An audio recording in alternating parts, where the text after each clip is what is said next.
3, 2, 1. Light them up. I'm Paul. This is Buck. This is the Paul and Buck Show. Hey, the big bucking deal. Hear us. Download the latest app at paulandbuckshow.podbean.com. Okay, guys, we're back. I am Buck. This is Paul. Paul. And we're going to catch up. We're back. We've been on delays for Been a while. Little sickness here, little yeah, there's a little bit of everything going on. There's been people out sick, people rescheduled.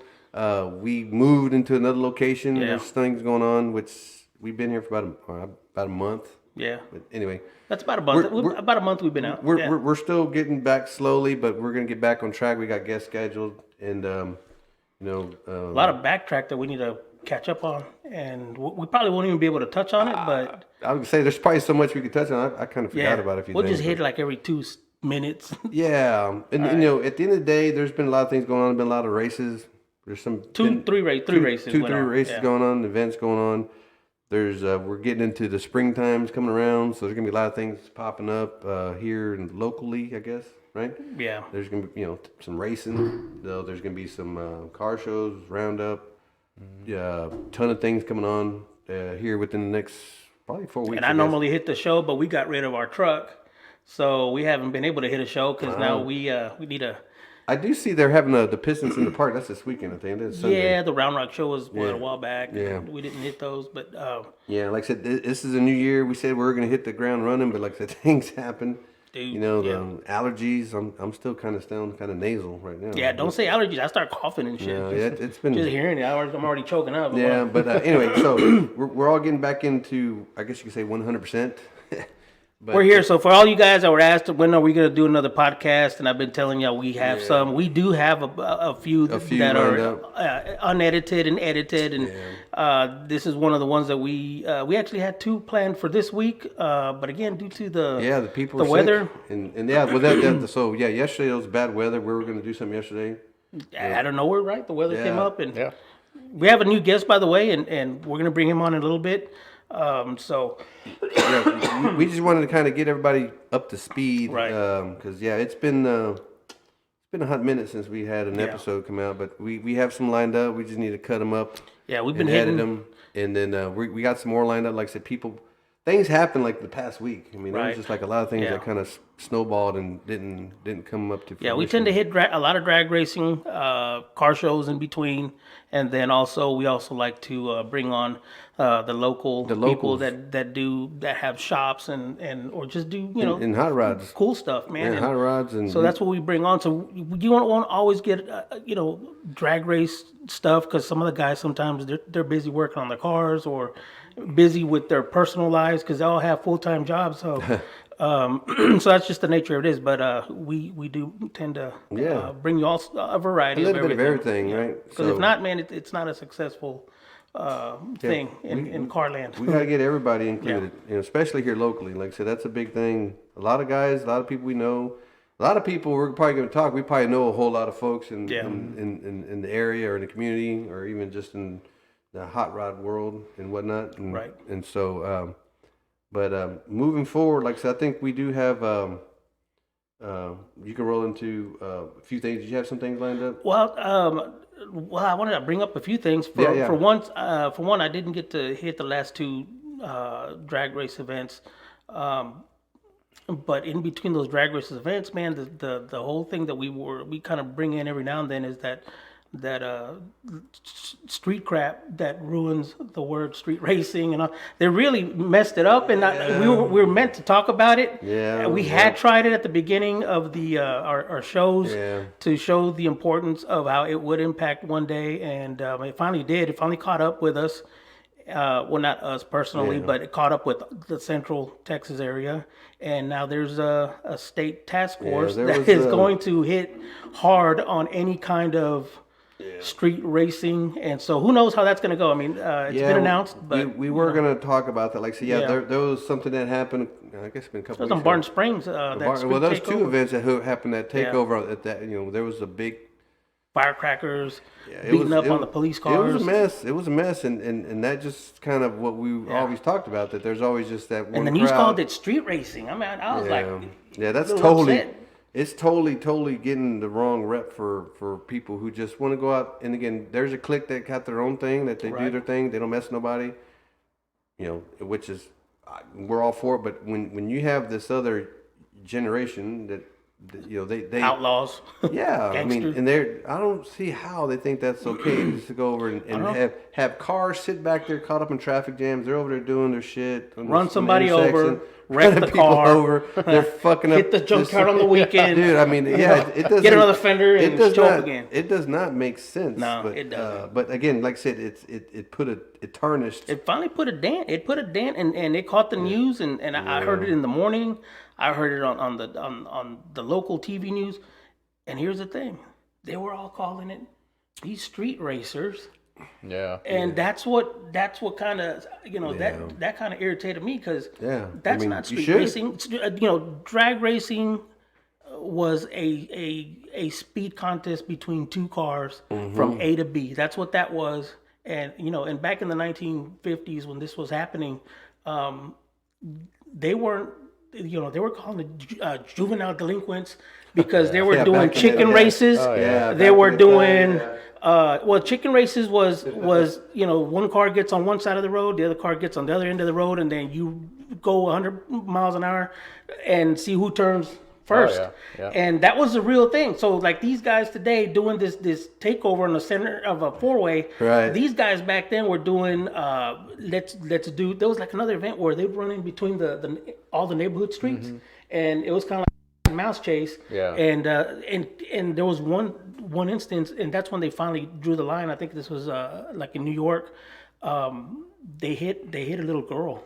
And that really screwed up the whole hot rod scene, and that's when you see all those little news things, that you see with it's very sensational with our with our deal of old traditional hot rods. Today we just kind of see it as a memorabilia on the internet, but that was real. People really were getting hurt, and it kind of looks like it's coming back around again. Like the juveniles today don't know what it is to be in a car and actually respect the car. They're actually hurting people. The last one I caught on YouTube or Instagram, wherever, man, this car just plowed into a girl. The girl went flying up in the air. She lands on her side. I don't even know if she can even walk.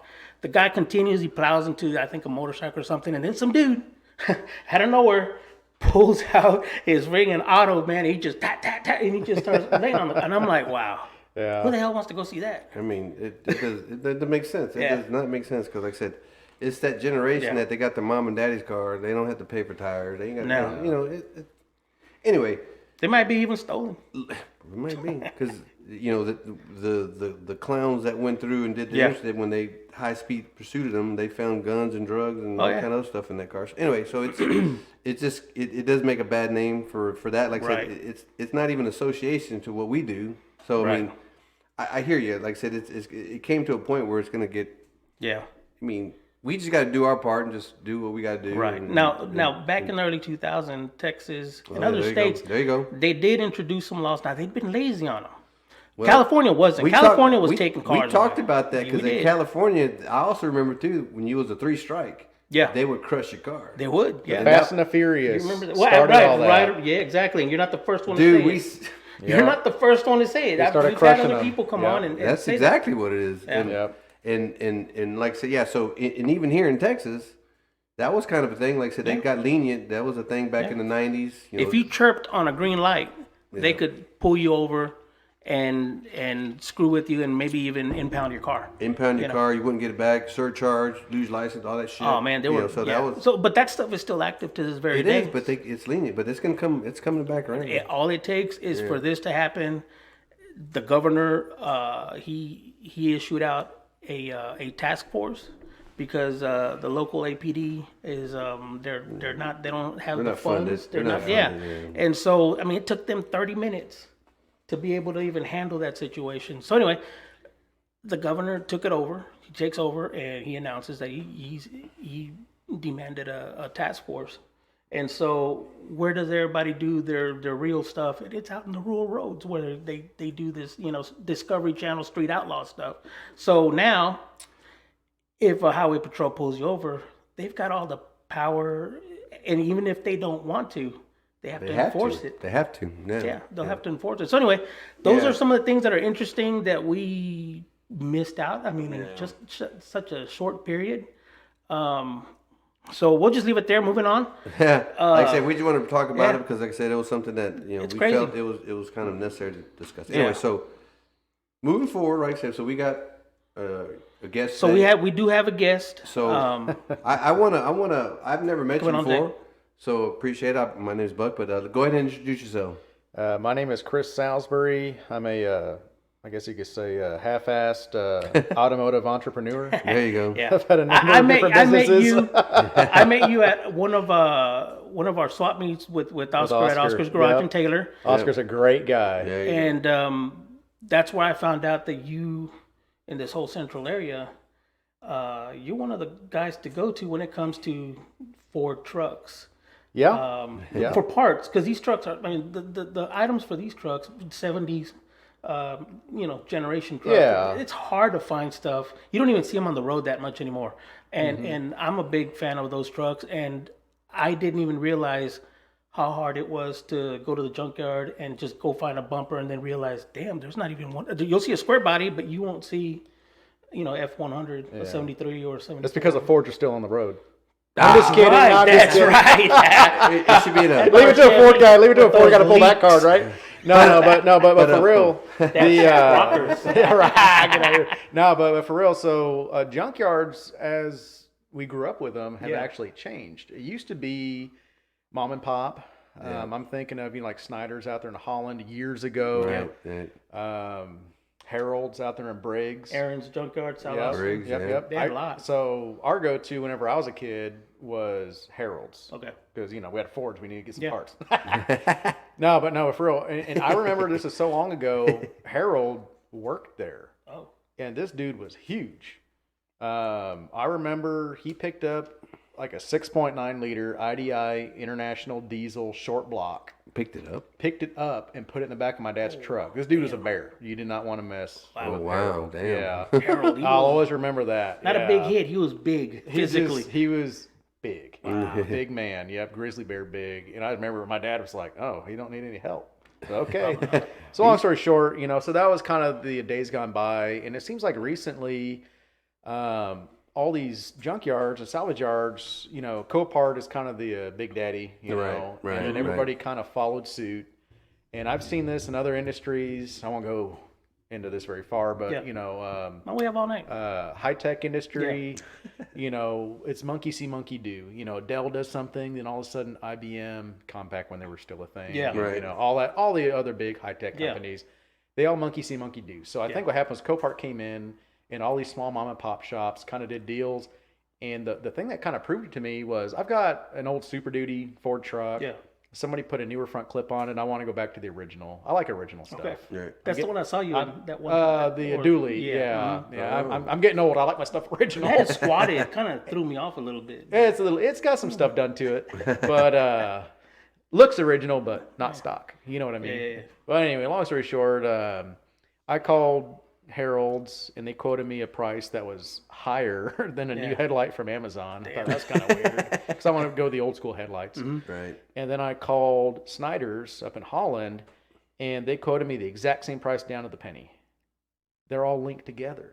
That's why. They're all linked together. Yep. So it's not like, I can go to this one parts yard and now now Rent Your Part is a little bit different. There are some parts yards that are kind of more old school. Right. But the majority of them are flipping over to this new business model, and they're all linked together. Now, I don't know. They're like networked. I don't know if, they're all networked if you have together. any information or know, but I was told once when I went to one of the junkyards, and now I know they're all connected, right? Yeah. They said go to the internet and type in some address, man, and it'll just pop up a database of all the junkyards in the area that would have that part. Like it was tied into a database. And I'm like, how does that work? You know? How's this address, junkyard.com? I don't know. Something like that is all I remember. They basically share inventory is that's what it is. Okay. Yeah. And I found out that recently because I did some swapping around and I got my hands on this piece of junk 08 F-150. Yeah. I traded 2 junk Porsche 914s. What? Don't get excited. Porsche 914s are Volkswagens. Yeah. Nobody likes them. They're garbage. The only way I could get out of these things was a trade for an '08 wrecked F-150. So I went to Harold's. I said, hey, I need a bumper. I need some headlights. I need a grill, blah, blah, blah. And they said, well, we don't have them, but our partner down in San Antonio, they could deliver them up here. And it was like $2,000. I was like, whoa. Damn. That's more than I'm going to probably ask for this whole damn truck. Crap. You know what I mean? So like that kind of clicked right there. Yeah. But backtracking to the classic trucks, the way I see it is that, you can part out, you could hire an employee for whatever they pay him an hour to part out a rusty classic truck. Yeah. And they might get a couple grand worth of parts out of it over time. Or they could take in a new Acura and sell a pair of headlights for $2,000. Wow. For some insurance claim. And then the rest of it gets crushed. And Yeah. more money So what it is right now metal's high. So, and it's just sad, but I've personally seen Ford trucks, Chevy trucks, just classic vehicles in general, 4-doors, wagons, doesn't matter. I've seen ones that were restorable, some that look like you turn the key and run them, crushed instantly because they're not going to spend money waiting on their workforce to disassemble an old car. And a lot of these younger guys, I hate to say it, they don't know how to take apart a classic car. No. And honestly, on the flip side, I have a couple newer sports cars, and I struggle with those because I'm like, wait, it's just a clip? It's like, how does this thing come apart? Looking for a screw or a bolt, body screwdriver, and you turn out it's an exclusive from Audi. Exactly. And so I don't know if you've noticed this, but on Marketplace, man, everybody's parting out vehicles, dude. Yeah. And there's a lot of newer vehicles out there, but there's a lot of older ones too. It's becoming more popular. I don't know if it's the right thing to do, but it's kind of a boutique parts yard. It's kind of what people are working with, and I see guys I know several guys, and they part out. One guy's a hardcore Mopar guy, the other guy's a hardcore Chevrolet guy. Are you talking about one of the Mopar guys around here? He's out in Bass Rock. Yeah. He's me and this guy, we opened up our hot rodder swap meet deal on Facebook. And, Marketplace kind of. And so these guys started coming in and started using our little group page. So I got to meet all the guys that go to the swap meet or have a junkyard that handle exclusive stuff like you do. And that's why I wanted. They're good resources. Oh, man. that's They're exactly, because I mean, like one time he posted a bunch of hard to get quadrojets, but if you look at all of them, you're like, oh, I can make one badass quadrojet that you're looking for that would cost like $800 on eBay. And he had like 6 or 7, and exactly. So those are the benefits when you guys say, y'all are gonna screw up our classic cars. We're gonna take them and we're gonna keep them here and save them, or when it's somebody actually actually feeling a big need, and then to go a little bit deeper, one of the many things that COVID has screwed up is shipping times. How many times have you guys tried to order a part? You guys are, I'm not really into racing, like some of your guys are, but I've got a friend of mine right now building a pretty hot car, and he's like, dude, I'm like 2 months behind where I should be because I keep waiting on shipping. Shortage of drag racing. Shortage or this and that, this and that. Stuff. And the same thing. So, for Ford guys, Dennis Carpenter is a really big source of pretty good quality parts. They're probably one of the best around. LMC, of course, they do Chevy and Ford, Right. But what I've noticed is that shipping has gone through the roof. It's really expensive. Yeah. The parts quality is crap. It's all from Taiwan. There's a lot of negatives to it. And on top of that, it's expensive. On top of that, you have to wait for it. So what I'm running into is I get a lot of guys that come out and they're like, I need it now.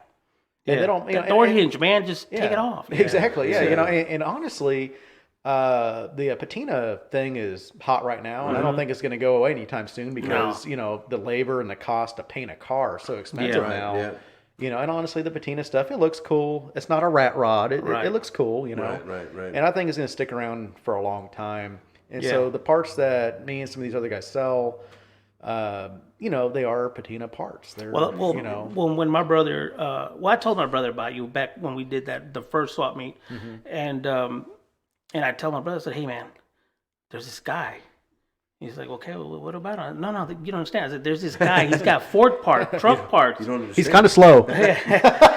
All I know him is by his last name, and it rhymes with the TV dinner. And I told him I was going to remember him like that, just and then you bring it up as soon as I open the damn door. Oh, I remember. Yeah. So I'm like, oh shit. No, so I tell my brother, man, and I tell him, I said, no, he's got some good stuff, and see, he's always been a Ford guy all his life, and so he was building that 4x4, that 76. Yeah. And he goes, well, right now I'm dealing with the motor, man. It's got some shit. I'm going to have to just buy another one. And it's a short bed, right? It's a short bed, silver? Yeah. Silver, yeah. It's a pretty truck. And, the heat, the summer heat was really kicking his ass because he didn't have his garage set up. Yeah. So he kind of postponed it, but then he just went nuts over the last year. And that's what I sent you the email. I said, hey, man, if you ever find that truck, that picture of that truck, man, please let me know because I've been looking for it since we got rid of it. Yeah. And so I told him, I said, here's the link. And my brother is all anti-social media. He's like, I don't want to get on it. I don't want nobody to track me. Smart man. You do it for me. And, you're part of me. I said, man, I'm going to say you're in jail and you're fixing to get out, but you want to buy parts. I said, how about that? How about it? He starts laughing. He's like, no, seriously, tell him we'll go tomorrow. And I said, I can't go tomorrow. He's like, well, why not? You sleep all day. I'm like, God damn it. All right, we're going to be there at 9, So we show up early, right? Yeah. And what is the first thing he tells you? Well, I'm here to get some doors because I don't want that Chinese shit. Yeah, that's the exactly. first thing he said. Yep. And the pricing on Chinese shit was $200 over, just a salvaged, nice door with, just surface stuff. But that's what he really wanted. And he says, no, man, you don't understand. The thickness of the metal is off. The doors, anything that they punch doesn't fit right. So I also do custom sheet metal work. I've done that for over a decade. I just finished up a 65 Chevy C10 cab. Nice. It's pretty rusty, but I was able to save it. Yeah. And, it's... The roofs are bad on those, aren't they? Don't they like... It's because of the design. So... Not to do Ford versus Chevy, but the way that Ford, they're kind of first at the assembly line, right. And so they make bigger panels out of one piece, and then if you look at a Chevrolet and even a Dodge, the Chevrolet to get their shape has more individual panels to get there. They do, yeah. Yeah, and so like the 65 Chevy, and my parents, even though we're kind of a Ford family, my parents have my uncle's truck, they fully restored. Yeah. It's a 60 C10 Apache short bed, very pretty truck, and they did all original. I had to fix the rust in this truck too. It's that little visor, the visor that goes over the windshield. It's a good looking feature of the truck. Yeah. It's really cool. Yeah. But if you look at that visor, it's made of like 10 different pieces. Wow. And that's that many flanges, and the flanges, they extend about a half-inch in where they're pinch welded together as they assemble the cab. And anywhere there's a pinch weld, it's like it's just a little stoppage. And what got this truck and what gets a lot of the vehicles that I repair, mice. Really? Oh. Dude. So I was up there and blowing out through the rust holes, and it was blowing down the cab corners. Damn. All this rat crap, no shit, mouse nest, cotton, and all they do is they go up there, they pee on it, and that acidity it just soaks into the metal, and of course, no manufacturer. Ford might have started dipping their trucks around that time, but it was I don't think it was very common that they dunk cabs. I think it was a little bit later on, but anyway. A lot of that metal has not been painted. They assemble it bare metal because if you think about it, these trucks were meant to last 10 years. And then they wanted you to buy a new one and move on with life. Of course. Some of those these trucks are like 50, 60 years old now. Some of those trucks you're talking about right there, that era, my dad has photos of the ranch trucks that they had. This is when Tony, he told me when he was a kid in the early 60s. Yeah. And I'm like, they're laughing because my dad had to fabricate a back fender, you know what I mean? And they show me a picture and the truck is shot to shit, rust. Yeah. I'm like, damn. I said that truck's only like maybe 5 years old. Yep. But it goes to say it's the way those trucks were put that. And I hate to say it, but whenever you get more into the off brands, I don't want to say Dodge, but I've repaired some rusty Dodges before. They're not too bad, like Ford, Chevy, Dodge. They're always the big three. But my brother is a huge International Harvester fan. Damn, so is my brother. And those are super cool trucks. Yeah. My brother, he's had his 79 Scout 2. It's fully restored. He's had it since high school, long time ago. This thing is mint. Gets looks all the time. His Scout had a little bit of rust in it, and it was from Southern California, never driven in like bad weather, and that thing still had some rust in it. Wow. You look at any Scout 2 They're going to have something. on Marketplace, and it's the same story. Wow. Typical rust. And like the floor is gone, the rockers are gone, the windshield frames are gone. And it's just because they built them to last a short amount of time, and they wanted to come back and buy another one. Yeah. But those off brands, they didn't galvanize a lot of metal. Yeah. They didn't do that. Yeah. So That makes you sense. kind of run into that. Yeah, those international trucks, man. But the powertrain is good. Man, They're but tough trucks. They're tough. They fucking vibrated so much. I mean, when my dad dropped me off at school, I think I vibrated off the damn seat, man, and just went to school. The teacher thought you were having a seizure walking in the hall? Like freaking Daffy Duck, man, because, I mean, the damn thing the whole way down the highway, man, I'm like, he's like, oh, they're the tires, they're just, no, Dad, it's the damn 4-speed, the damn motor is in there. It don't even sound like a V8. I don't know what's in it, but, and then it was bright yellow, I'm like, Dad, don't ever bring me in Was this it a truck. truck or a Scout or what was it? It was an international Travelall? 4-door. Was it a truck or like a wagon? No, it was a truck. Truck? It looked Okay. like a damn wagon, but it was a 4-door with the bed and the whole damn So thing. as a 4-door, that'd be a Travelette. Okay. Yeah, those are super cool. Yeah. Yeah, very Well, cool that's truck. the one he dropped me off in. I swear, man. And if it was when I got yellow, out, it was probably a county or city truck. It was because he worked for the city. I knew it. No, my Yeah. dad actually. I got a couple county trucks out of my yard. Do you have? I recognize that taxi One yellow of them and is shit. from Lee County. Yeah. Yeah. And that's just what we call it. We're like, yeah, go over there to Lee County and grab the steering column out of it. What the hell was in those? What was it? A 4-cylinder, 6-cylinder? Or what was it? In a probably. IH? Yeah.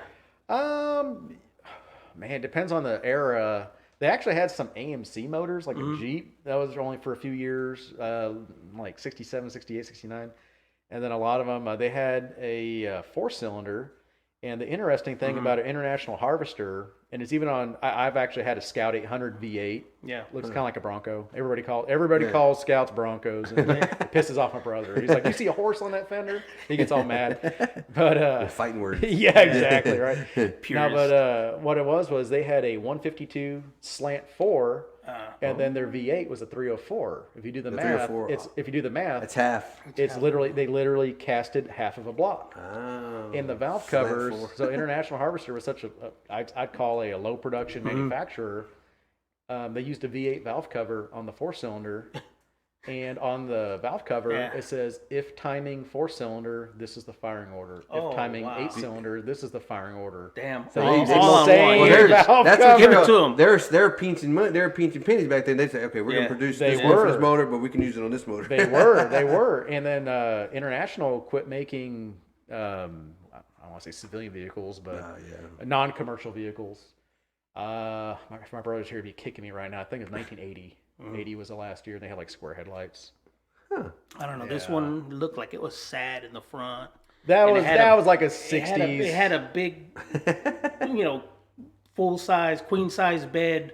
Friggin' guard on it. With the bars. You can't get out. You're like, help me. That's what it looked like, man. The rims were just black, and they looked like Jeep freaking water tires. Let's see, but I love those man. types of trucks. Though I call those orphan trucks. Orphan truck. Yeah, it's kind of an orphan truck, but so I actually had a truck like that for a very long time. So I'm kind of the guy that's known for the guy with the weird stuff. Because I have stuff, dude, my interest. Wow, I didn't know I was weird. I like those Ford trucks. No, and it's funny. That's like the most mainstream thing that I actually like is this Ford trucks. But I like old AMC Jeeps. I've got a Laredo CJ5 fully loaded. I just picked up a original paint root beer brown with yellow stripes. Oh wow! CJ5 Renegade. I had them in Hot Wheels. I remember that color, that root It's beer. like root beer brown Yeah, I metallic remember with the that. orange and yellow Renegade on the hood and the stripes and everything. I just picked up one of those. I like survivor vehicles. This is kind of fruity, but I like a lot of old British cars. Any more Porsches? Any more of those Porsches? No. I've been burned by 3 classic Porsches in my life. Two are these 914s that honestly they were free, but I like doing business on the up and up, and so I give the guy $500 thinking, it's 2 Porsches for $500. Where could I go wrong? Oh my God, dude! They were rusty. They were seized up, and I thought, well, yeah, So Porsche's those were a definitely Porsche, not going to a float. Porsche, Right. and it should be worth something. Not those, Dude, no. I sat on those things. You had to give them away. Well, I traded it for the 08 F-150 with right. a bad transmission, and it was wrecked. And I couldn't thank the guy enough. I was like, please, come on, let me help you load up these Porsches. They're so bad. What color were they? I always see them in red and rust, but it was brown, black top or something. Yeah, so this is the one that. So the reason that these Porsches suck. Yeah. Is Motors slow. Well, they are slow, but here's the deal. In Germany, they were actually labeled a Volkswagen. Yeah. VW. And then for the American market, they were called a Porsche. Yeah. And Porsche people see them as Volkswagens. Volkswagen people see them as snobby Porsches. Yeah. And the thing about it is they aren't worth a damn. Whenever you just look up Porsche 914 on Marketplace, you'll never find one that runs. It's always one that's broke down. It's got the engine yanked out of it, or it's complete and rotted out. There's just no love for these damn things. There was only one that I ever rode in. My friend's dad was he did upholstery and he got it in a trade, but you know what? It had those flares, those fender flares, and it had those daisy wheels on it. Those are just like baby moons with caps, weren't they? Like kind of like a Well, cap. this one, I mean, it was pretty nice, man. So I don't know how much he charged in upholstery to get that thing in trade too, but he says we're not using the Camaro today. I'm like, what? Now we're gonna go in this big canary yellow looking thing. Yeah. And so we go downtown. We're driving around in it, tops down 6th Street. Back when you could cruise it. Yeah. And we made the mistake and turned on 10th Street. Uh-oh. And went the wrong way. And then we couldn't find a way to turn back around. Get carjacked? So, well, we have no top on, right? We got no top on, and we're blasting the music. I don't remember what it was, And where he's like, you know what? I'm just gonna turn in here, and he turned into this old gas station that was, it wasn't a gas station anymore, but there was a bunch of dudes there. Yeah. And this dumb motherfucker turns in it, goes around, and all I hear is, "What the fuck, motherfucker!" Capture! I'm like, God damn, dude, haul ass! And so he floors, and this thing can't get it.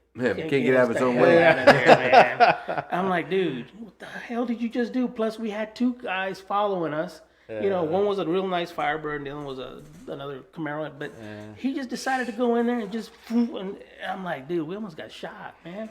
There's only maybe they would have thumped me in the head. Yeah, I mean, we were right. so close to him, There's only one funny. 914 that's worth a damn. It's a 914-6, and it's basically a 914, kind of a hot rod 914. It's got a 911 flat 6-cylinder in it. Oh, And if you look at Bring a Trailer, it's still not fast, but if you look at Bring a Trailer, which of course is the crazy prices for everything, even junk, you can see where, I don't know if they've cracked 6 figures yet, but there's some that they get up there. No deal. So. That's one you're probably not going to see a whole lot of around. Then I mean, Right. even if you do find a good one, they're probably somebody scooped them up. So back to your Ford trucks, man. So how did you? So when did you make the decision that you know what, fuck it, I'm gonna just go buy some. I'm gonna go buy one. How did you end up with the count? How did the count start? Well, Yeah. that's Like kind I of a got long Hot Wheels. story. I just tend to buy one and hang. How did you do your shit? Huh? So as I was asking you was, how did you get into finally saying, I'm gonna go I'm just gonna start recording and these trucks. did you have a year that you're picking Yeah. out, like as far as your window of Ford trucks you're getting, or was it? Just I do. So what I specialize in is 1961 to 1979. I have picked good up. years, man. I love those. It's kind of the kind of cream of the crop right Yeah, there. yeah, yeah. Man, I like shit, man. I wish I could Fords. get one. And what's funny is I actually like the newer Fords. I've had in my past, when I was a kid, I probably had a dozen 80 to 86 what they call bullnose Ford trucks, including my high school truck. Right. Yeah. And those are great trucks. I like the mid but 90s but ones. but they just haven't caught on yet. Like people aren't putting 30 grand into them to fix Right, them up. right, They right. just aren't, They suck to lower too because they don't know about the It's got that twin I-beam. Yeah, It's got the I-beam. twin I-beam. Yeah. So, but and then I personally have a 1995. You might have seen it. F-150 short bed, 300 inline six, 5-speed, I saw it, yeah. 330,000 miles. Nice. Same motor or rebuilt? Nope, original Oh, motor. shit. And you know what's funny about that little pickup? I'm kind of segueing out of this. I don't Yeah, care. you know, But, yeah, I'm good. kind of wandering here. Shit. But no, Okay. but so the 300 inline six, I compare it to driving it to like an old 6.9 No, those liter things will not IDI die, dude. diesel. Yeah. It's kind of like a non-turbo diesel, whether it be Right. like a 6.9 Ford or like a 6.2 Chevy, or whatever. They just Explain why there's so many of those in 6-cylinder from like 1980 or 82. So they started all in the way up 1960. into the 97, 96 Right. model. So they started off in 1964. All right. So I'm going to start a whole new chapter on this real quick. I love 300 inline sixes. Yeah. So the 300 inline six was introduced with its shorter stroke brother, the 240. The 240 went away in like, I don't know, 70, 72 something.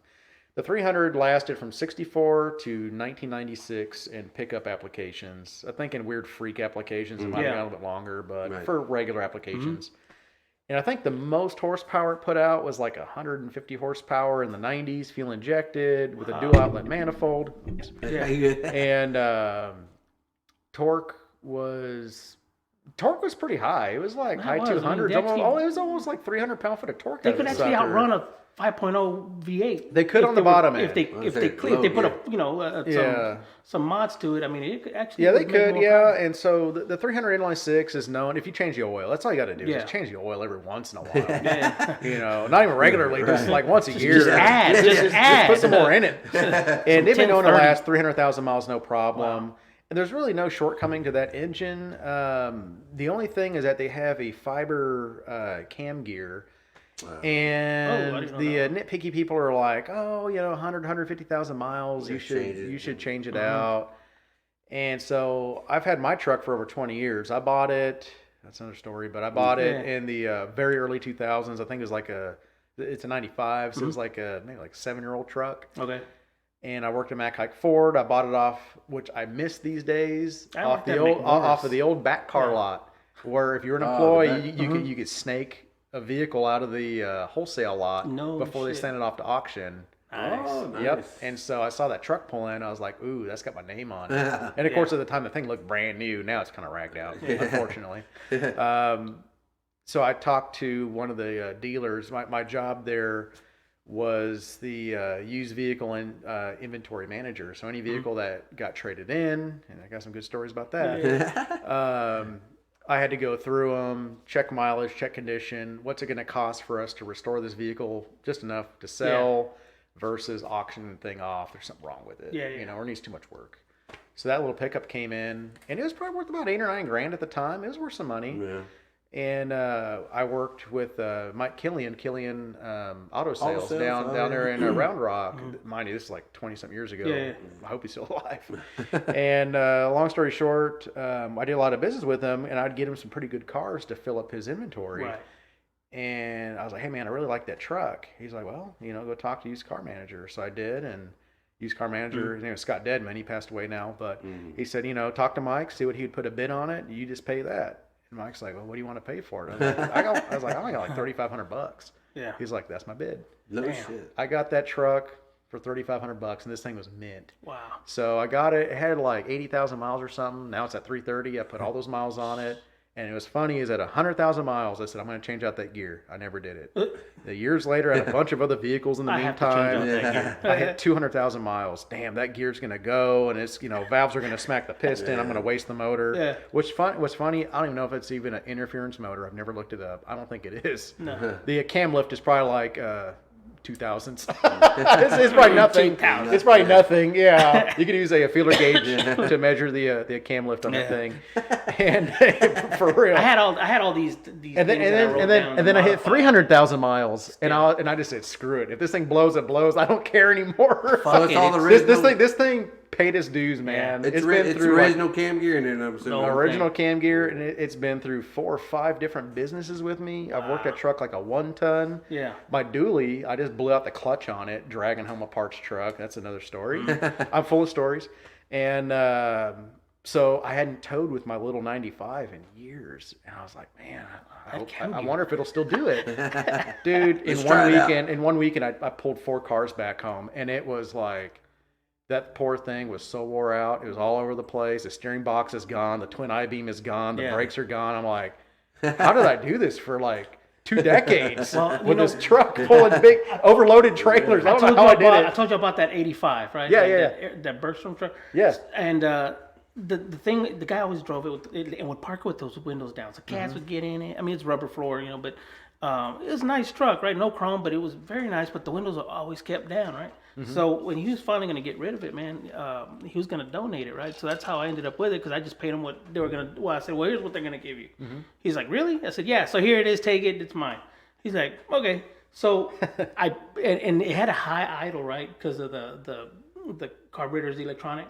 And so it wouldn't idle right. It would go high or either go too low, and then the exhaust that's connected into it, man, was leaking, and so it had that shit. So the roof, the hood, the underside, it was just exhaust black. So I get it, and the windows wouldn't even go up. He would never roll them. So we spent like 3 weeks, man, just WD-40, everything, all kinds of shit, and that little 6-cylinder. Man, I soaked it right with purple cleaner. Yeah. And I said, I'm gonna power blast this thing. If I screw it up, well then I guess I'm putting a 5.0 in it, right? Yeah. But no, man, it cleaned up really nice. Yeah. And I ended up just plugging up the carburetor of all its electronics, and the fucking distributor was still electronic, so it still had a weird idle. But I'm like, hey, it's good to go. Yeah. And I just cruised it like that. But I didn't know that these trucks, they've got something weird, because you were talking about steering column. They've got something weird in the steering column that it likes to break, or the ignition switch, the rod that's in there, likes to get stuck, and something breaks inside or starts to break inside of them, and then all of a sudden you're left wherever you are with no gear, and you can't turn it off or you can't turn it on, whichever at what point it happens. Yeah, there is a weird deal in there. So from the ignition switch down to the column, it's got a really stiff wire, kind of like a coat hanger, right? And it's kind of funky because it's not a combo ignition switch tumbler. It's like your tumbler is up in the column, right. But it's only connected to anything in that era by the wire. Yeah. And it's not an electrical wire. It's more of a push rod. And so you've got a little square box mounted up underneath the dash. And this wasn't even a tilt column. So whatever it let go inside of it, I lost my transmission shifting. And then it came back on, right? Yeah. It worked again, so somehow I managed to, I guess it wasn't completely broke. But anyway, a friend of mine says, I'll work a deal with you, and we'll do it in trade. So I do a trade, he gets it, and he's like, man, can you drive it? I said, dude, I'll drive it to you all the way to Bastrop. Yep. Drove that thing all the way out there. And I said, see, I told you there's nothing wrong with it. And so we even picked up some of his shit, went to the other house, came back, parked it in reverse. I said, all right, bud, we're taking my shit. Yep. And a week later, he goes, hey, man, did this shit ever happen to you where you put it in gear and it doesn't go nowhere and the truck won't turn off? I said, go take the no. pop the pillow off. I said, no, it never happened. Okay, maybe once. Yeah. He's like, okay, well, it's toast now because it landed on my lap and I can't find a steering column to save myself with. I'm like, what? And so for like 6 months, you couldn't find a steering column in none of the junkyards. Had he known you probably would have had one. Not me. I don't do 80 to 86 or anything newer. So you shit, you would have had a 74 fucking steering column. I don't mess with that junk. I'm just kidding. That's fucked up. So, but the truck was cool, man. It had an 8.8, rear in it. And then the funny story is that guy that I originally got it from, I said, man, this truck rides beautiful. I mean, you can let go of the steering wheel, it's straight, it doesn't squeak. He goes, He goes, well, I had an accident in it. And I'm like, you did?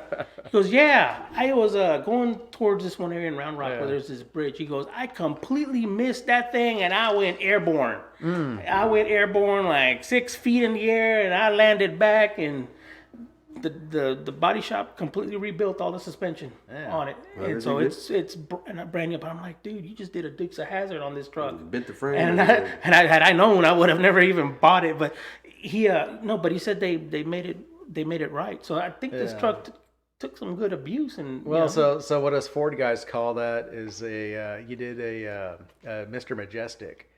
So there's an old movie from the 70s. Charles Bronson stars in it. It's a badass. Actually, the whole movie's good. It's not like Bullet, where like Bullet. Take note. It's not like Bullet, where like the only good part of Bullet. I hate to say this, is the damn chase. Yeah, that's it. I've sat through Bullet like 3 or 4 times. Fall asleep drinking. I'm just like, it's a detective movie. Okay, right. Nah, Mr. Majestic, dude, it's got everything in it. It's a badass movie. It's not like the old Gone in 60 Seconds, is it? It kind of goes in the same category as the original Gone in 60 Seconds. Not the Nick Cage crap. Yeah. But no, it's basically a watermelon farmer, and there's some bad guys after him, and it all leads into this off-road chase, and he's in like a truck, kind of like the Highboy, like what I pulled up in, but it's a half-ton version, 2-wheel drive. So it's a long bed F100. And I think he's 3 of them in this movie. I'm kind of a nerd on this movie because there's a lot of cool scenes, but they're launching this truck like vertically, like 10 feet off the ground, and they're landing it.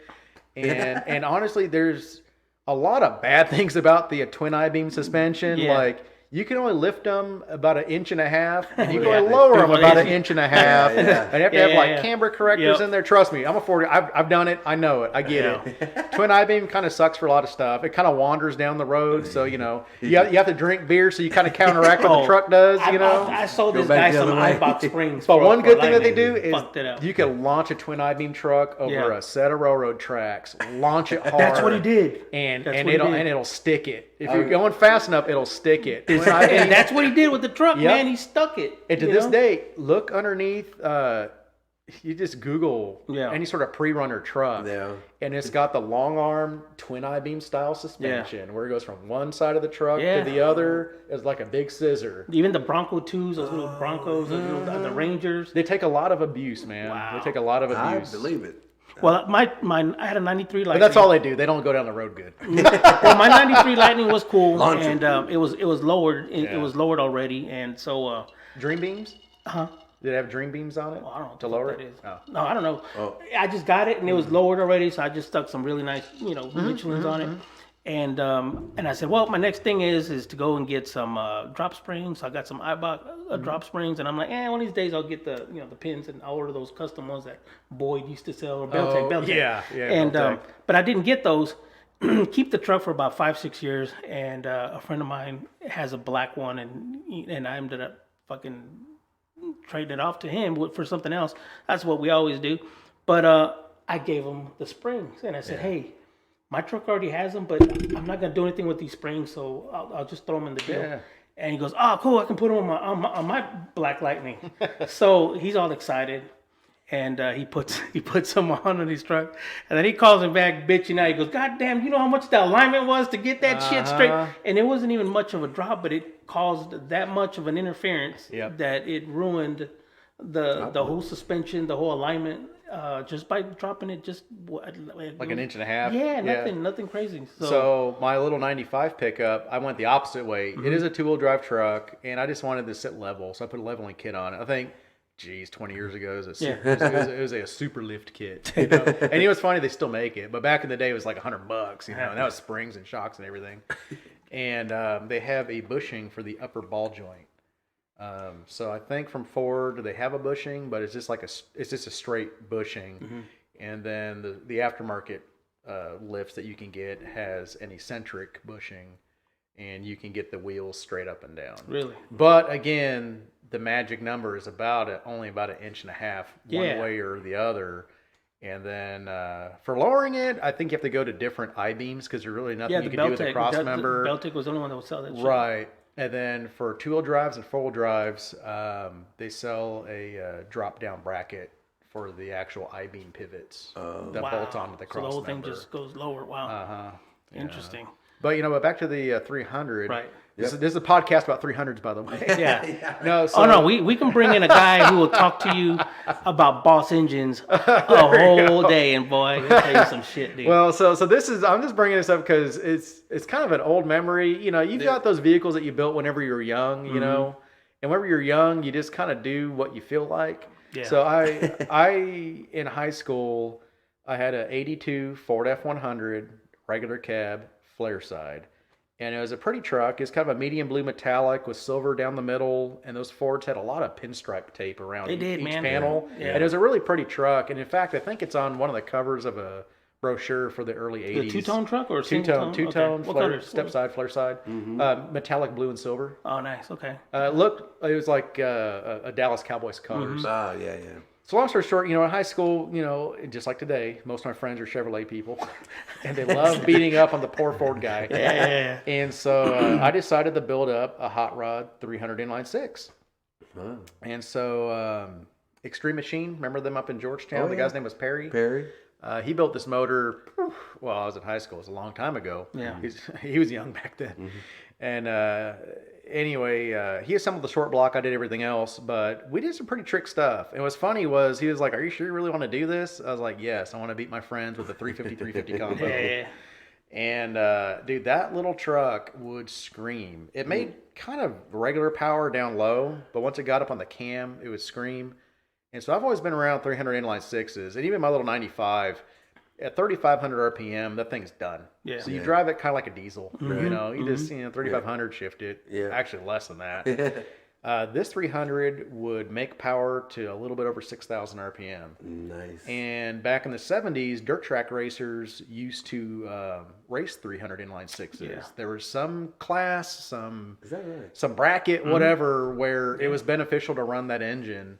And so there were some speed parts. So I used a Offenhauser open plenum intake. Which Now kind of there's killed my bottom end. Now there's a Clifford. Clifford was, I think, one of the originals, actually. it? They were one of the very Okay. first ones, yeah.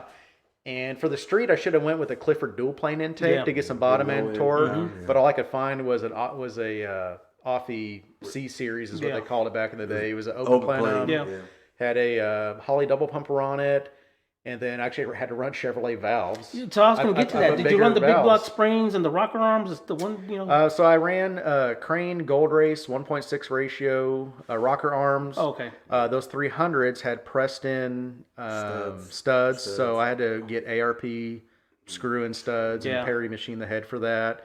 I port matched it and ported and polished it as much as I that could thing do woke up. for a high school kid. Yeah. The cam was kind of cool. It was a vintage new old stock cam I found from somewhere, and it was a Crower cam. Yeah. And this is a long time ago, but the lift was somewhere around 500. Nice. It was, that thing was rowdy, and what was crazy was a 300 inline six stock with an exhaust. Kind of sounds like crap. Sounds like a UPS truck that ain't running right. Dude, my son's like that. Why does my very truck good. sound like a UPS truck? You know, So I'm like, I the don't only, know. and I've built other inline sixes before. The best sounding inline six to me is long tube headers. Yeah. Which I had Clifford Performance long tube headers. Into a single inlet, dual outlet Flowmaster 40. And what's funny, I don't like Flowmasters on V8s. I've heard them my whole life. I only liked them on That Mustang. sound, They sounded really yeah, you know, and they sound good, but I've heard the Flowmaster sound my entire life. Yeah. You know a Flowmaster from 20 miles away. Exactly. That's a Flowmaster Here 40. comes That's Buck. a Flowmaster 10. Deep. Yeah, and it's fine. But what I'm saying is funny is, like, I never put Flowmasters on my V8s just because. Right. But on an inline six, it's the only muffler, in my opinion, that sounds good. Did wake it up. Glass It packs sounds sound terrible. Oh, man. Magnaflows sound terrible. They sound Raspy. buzzy. They were kind of raspy. But you know what I go crazy for though, is when I hear those old, pre 55 Chevys or Fords, and they put glass packs and duals, and for some reason I hate the hell out of a 6-cylinder sound. When I see those little cars, white walls, They sound lowered, so weird, holy man. shit, I want that. And my dad used to tell me, They have that weird, like, buzzy, poppy rasp to them. It's like a raspy noise. my dad put It's the original Honda Civic. yeah, right, exactly. It kind of is. He put what they called a Hollywood muffler.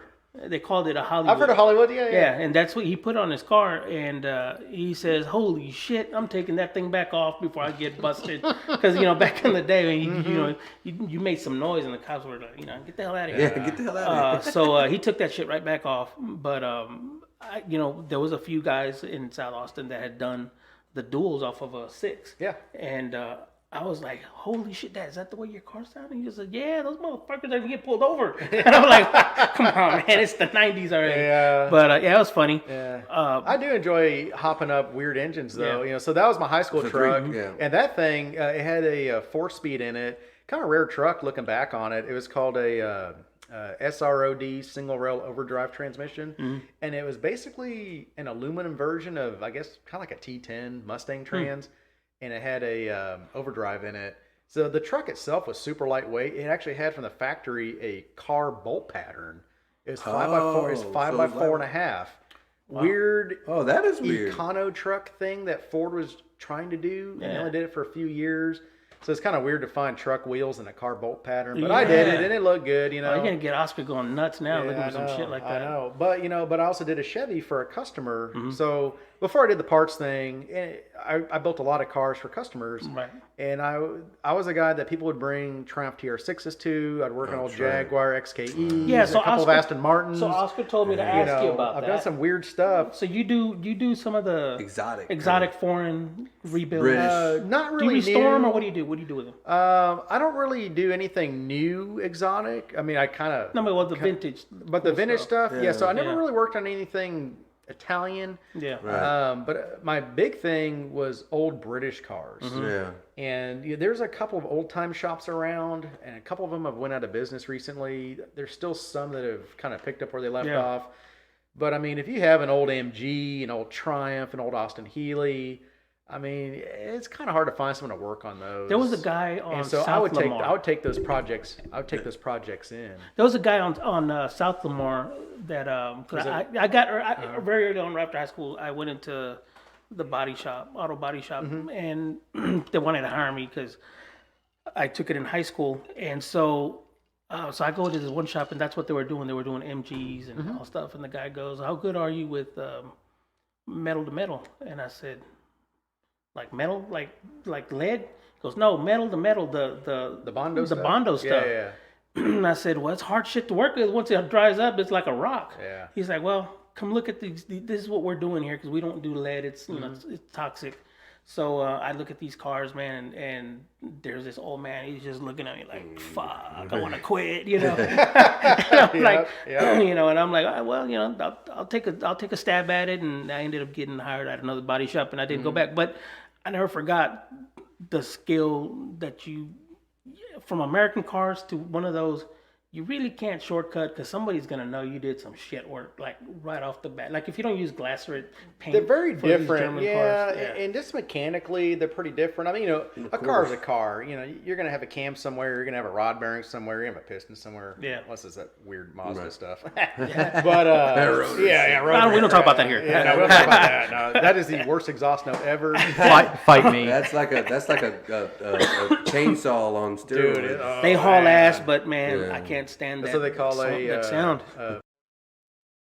It It really is, man. That's all. There was a little blue one back when I was in high school. I was out of high fast, school. though. Man, They're that little fast. thing, we would laugh because he didn't have a turbo on it, but he used a Puerto Rican dude or something, and so he shows up in this little blue car, man, and it ding, ding, ding, ding, ding, ding. And we knew it was him rolling up, right? Because it's echoing down 6th Street. Yeah. And we will always wait for him to They're come louder out. than a damn nitro car. Oh, dude. shit, dude. With a Fucking- header? It'll hurt your ears. But Oh, anyway, he it's would come terrible. out. He would come out and he has little 13-inch wheels on it. And we stand there and look at him like we had a remote control, you know. And he's like, and then he'd go through all the gear, and the little car's just like bouncing. They'll do and some it burnouts, took forever, though. but he was, and we're just like, oh shit, he's gonna hit, you know, and he's still doing this shit, and you know, fucking, he'd laugh at us all the time, but I can't. The noise is just, it hits my ear at a decibel that. Yeah. It's just not for me, you know what I mean? So one of my best friends from high school, Yeah. he had, I don't remember what year it is. I think it's an 83 RX-7. And at the time I actually had my car. I have a 67 MGB GT, which is not the convertible MGB that everyone's used to. It's the kind of hardtop fastback. It's not a convertible.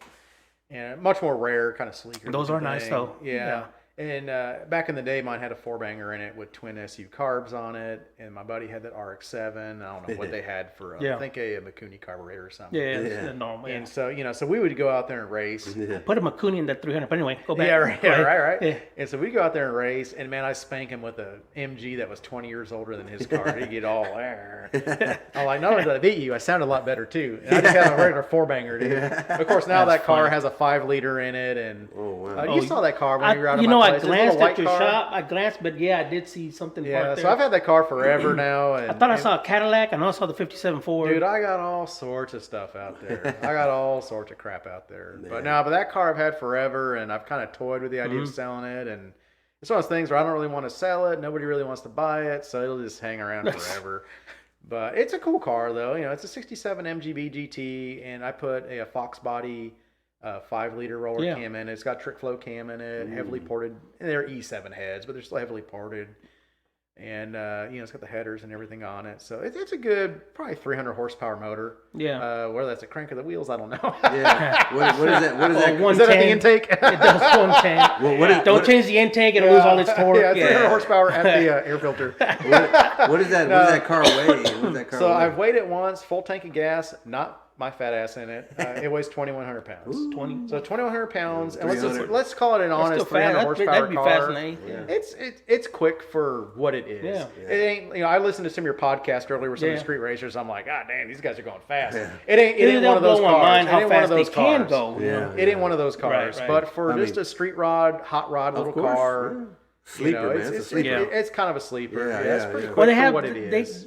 because these cars were so fast. One of the guys that came on, he says, "You know what? I'm gonna do an event, and we're gonna put in the slow car class." And he's like, "I don't know how it's gonna go, but we're gonna throw it in there." I said, "Well, you need something because you're leaving out all the street cars. Yeah. Because nobody can go build a 1,500 horsepower car and then all they can do is go race with you guys." So he opens up that and it's successful. And then he does a second race and he's like, "I'm going to add another one, even the slower car class. Yeah. And this has to have street tires or something." But he got real overwhelmed that the majority of the cars that Right, slow enrolled went for the slow class. So a car like that now has a place in at the drag strip because you don't have to compete with what you said, that hey, I'll never be able to touch a stroker 6.0 LS with twin turbo.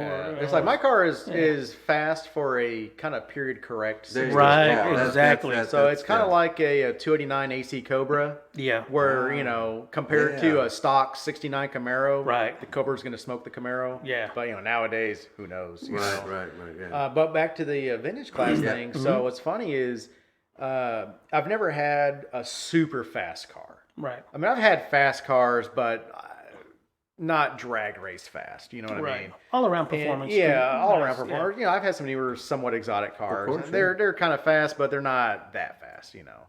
And anyway, so Little Ripper puts on their vintage drag event. It used to be once a year. Right, Now the it's twice a Continentals. year. Yeah, the Continentals used to do it. Yeah, the kind used to do, but now They they do got it. a vintage in Now they do it spring kind of and fall. in house. Yeah. They kind of do it in house. I thought I was like seeing stuff. It is too, right? They got one. They got one at the end of this month. March. Yeah, March 25th, I believe. Yeah, and then they got one like in October. If anybody wants to send me presents, that's on my birthday. Thanks. Anyway, just thought I'd plug that in. All right, so It's in the mail. Like March 25th. Yeah, you get it. You'll get it the second Tuesday of next week. So I'm always willing to take in high performance LS parts only. So the vintage drags, what you're talking about. Yeah, so vintage drags, it is, Roundup is always, I've been going to Roundup for I don't know how many years, well over a decade. Yeah, Right? we'll talk about that too. It comes I've to been a going point over to where you're that. like, Yeah. I'm going again. Yeah. I'm going to drive long. This Well, and Congress. so again, I'm going to segue here a little bit. COVID kind of screwed up Roundup did, because man. Roundup had this momentum going. Oh, yeah. It And was every year was bigger than the nice. last. Every year was bigger than the last. And that freaking COVID hit and it killed it. And then I went to the first Roundup they had, last year. Last year, yeah. And man, there was like half the vendors, half the attendants. It's got to build back the up indoor People were still vending area paranoid. was gone. There's no Masks, mini bike like- races. So I love the Roundup, and I hope that it picks up momentum again. There's a lot of good people behind With it. the Roundup canceling, Jesse James brought up the Lonely Lonely Star or whatever. Star. That was kind of a I was smart like, where the hell did this come That's from? kind of a smart ass Yeah. move on his part. I didn't get a I've chance never to been go up there. I've It was never so been there, quick. but I do want to go. Yeah. And I've had friends that go, Yeah. and they love it. We What went. they say is Yeah. it's kind of like Roundup when Roundup was first starting Exactly at the what other it was. location. Way You could back in the actually day. you could actually park and walk across the street and do your rounds. And I want to do both. To be it was honest. cool. I want to do both. If we could have, we would have took the truck and we would have parked right in there and we would have had a great time. But Yeah. we thought our truck was not going to be within the cars that were going to be there. But Yeah. then we get there and we're like, shit. We're letting everybody. Everybody, Well, there's some badass C10s there. We could have, we could have just parked right in the middle of them. But no, so we get in our Buick and go back. Yeah, home. but so back to the vintage Yeah. drags Yeah. though. So there's different classes that run, and I've got friends that run in different classes. Yeah. The Thunderbolts, man, they got some fast ass cars. Right. Thunder Beast is one of them. Yeah. That's they got Rocky. some- That's Big Bob. Oscar in his nitro truck. Yep, they got Busted his rear end. No, Yep. just kidding. Yeah, He did not. We're laughing. Did he fall down? They put nitro in the oil. the rear end in the But truck. yeah, I'm just kidding, Oscar. Love you, it buddy. left him behind. We were behind Left him him on the his whole ass. way. I love Oscar. We left handprints on the tailgate. Me, Bear burnt out a sandal. He fucking flipped it. He lost it. I know, dude. So he was like on one foot. Like, damn.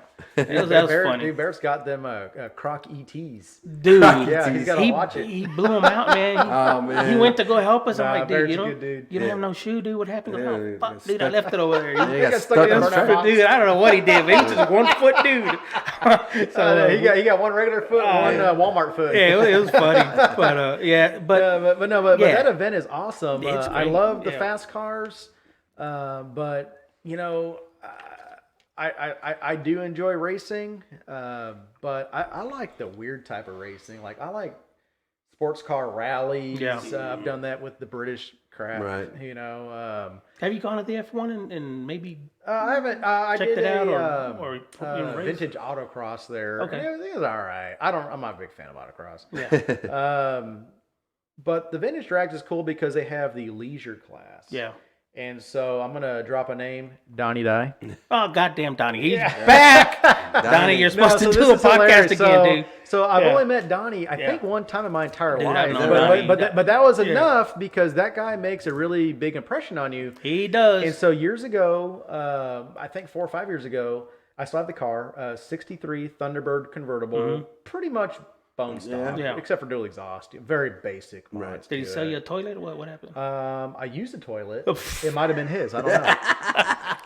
I haven't checked my bank statement. He might have rented it to me. No, but so two I for wanted, one, so, two I- for so, one. So, so I wanted to run this 3 for thing, 5. and I think I pulled in behind him, or he was in front of me, or whatever. And at the time, I think he sold the car, but he had like a first generation Falcon Ranchero. Yeah, he did. With like a 144, 170, and We had 1.6 3 at one in point, it. yeah. Yeah, a little white one, if I recall. And he was there, and you know what's funny is I've raced a lot on the street. Yeah. Like just for fun, not Yeah. real fast stuff. Yeah, Just with buddies.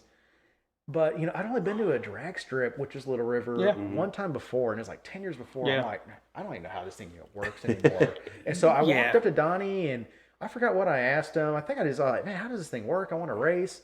And man, he took me under his wing. He was like, yeah, you got to go. This is how you stage. Run it like 2 or 3 times. Get Whatever used your to it. lowest number is, drop it by like Either 2/10 the of a bug second. bites or you kind of leave with. Yeah, and what's funny was he taught me so well. I beat him. Oh, So, shit. No, there's a good video, Yeah. and Donnie, I need to send it to you, buddy. Yeah. There's a great video of my T-Bird and his little Falcon Ranchero, and I mean, it is pretty much bumper to bumper, and I weaseled out on him at the very last little bit, right as we crossed Yeah. over, and our trap speed was like 10 miles an hour, but it was That's dramatic. the whole point It of was dramatic. drag racing. You don't have to have a really fast car. It's Yeah. like I told Josh here's our camera dude here. He's like, Dad, I want to go race the car. I said, dude, no, you don't want to race this car because you're not used to that kind of power. But Yeah. I said, but if you want to go, they had the guy even threw in a mini bike class. Yeah. I said, you built that mini bike when you were like 12 and it was modified and I had it like tuned down so he couldn't get full throttle. So he thought it was a turd. I said, hey, you want to take a mini bike? You want to know what it's like to be in the drag strip? Let's wake up your mini bike. So he pulled it out and we started, take the governor off and opened up the carburetor and some other shit. He goes up there and what does he do? He pulls that mini bike out from underneath him. It goes up in the air, swings. I mean, he's swinging it around like a damn jumper rope, and he gets on it and keeps on going. But it wasn't the fact that he went super fast. It was the fact that he just got to. It's fun. Yeah, It's fun. and he enjoyed the hell out of it. So, but like I said, for some people, it's not it. Like you won't never catch me going around cones. It's just not for me. Yeah. I may watch it, hoping, they'll wreck or they'll lose. Yeah, or right. something will happen. Yeah. I'm like, ooh, you busted your car. Yeah. But other than that, it's drag racing is something else. Buck here, It is a lot of fun because you can just kind of jump into it, you know. And honestly, Donnie kind of got me addicted to it Yeah. because the next year, Vintage Drags came around, and I was like, "Oh yeah, leisure class, leisure class." And then I messaged him, and I want to say he was like, "Oh man, I sold the car, or you couldn't make it, or whatever." I know he sold the car. Yeah. I was like, "Dang, it's kind of my leisure class buddy." Yeah. And so I've kind of made it a habit to race something really weird. And so I've got pictures of my '63 T-Bird inline, and there's like a Challenger with a huge, mailbox hood scoop. There's a gasser next to me.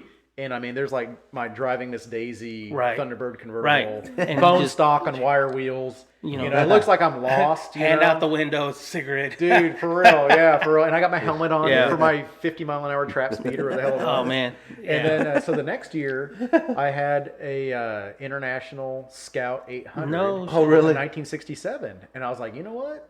I'm going to run this turd, You catch the bug, that's the way. I ran it. And what's funny was I actually broke out. I could not believe it. Oh, no. That thing had the original International Harvester 266 baby V8 in this thing. First year for the V8. Baby V8. Made no power.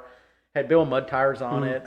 And I don't remember what time it ran. It was something really slow. Woke up, ate a sandwich. Yep. And it broke out. Yeah. I woke up and we're still running. God damn. And so I broke out. And then I got down to it where it was me and a '63 split window Stingray, and he was in the stock class. Yeah. What color was that one? Not the red one, because that's the owner of the track. No. This was like bone stock. Oh, It was beige. It was beige. Wow. It was a survivor. It was a survivor car. Yeah. Had some nice. primer on. It was a cool car. Yeah. So I ran him and he beat me. So I got second place leisure class that year. The next year I had a kid, couldn't go. The year after that, I raced the Highboy, the 67 F250 That thing went down the track? 4x4. Damn. I ran it on the track. I ran at 12.0 in the 8th. Oh, okay. Burning I was oil. like, holy shit. Yeah, burning oil, not burning rubber. Yeah. And 352. And I won first place. It was that consistent. That's It all was that it takes. slow. That's it all was, it it was takes. consistent. That's all it And takes. so I was super proud. I got a picture of me standing by the old 4x4 because that truck is an interesting truck. It was an original Montana cattle truck. Is it? It was on a big See, cattle that's what we're ranch, talking like about. over It's 1,000-acre fucking cattle Montana. ranch, its entire life, and then it kind of got ran into the ground. And then the guy that got it from the original owner, his name is Joe Caruso. We're still friends.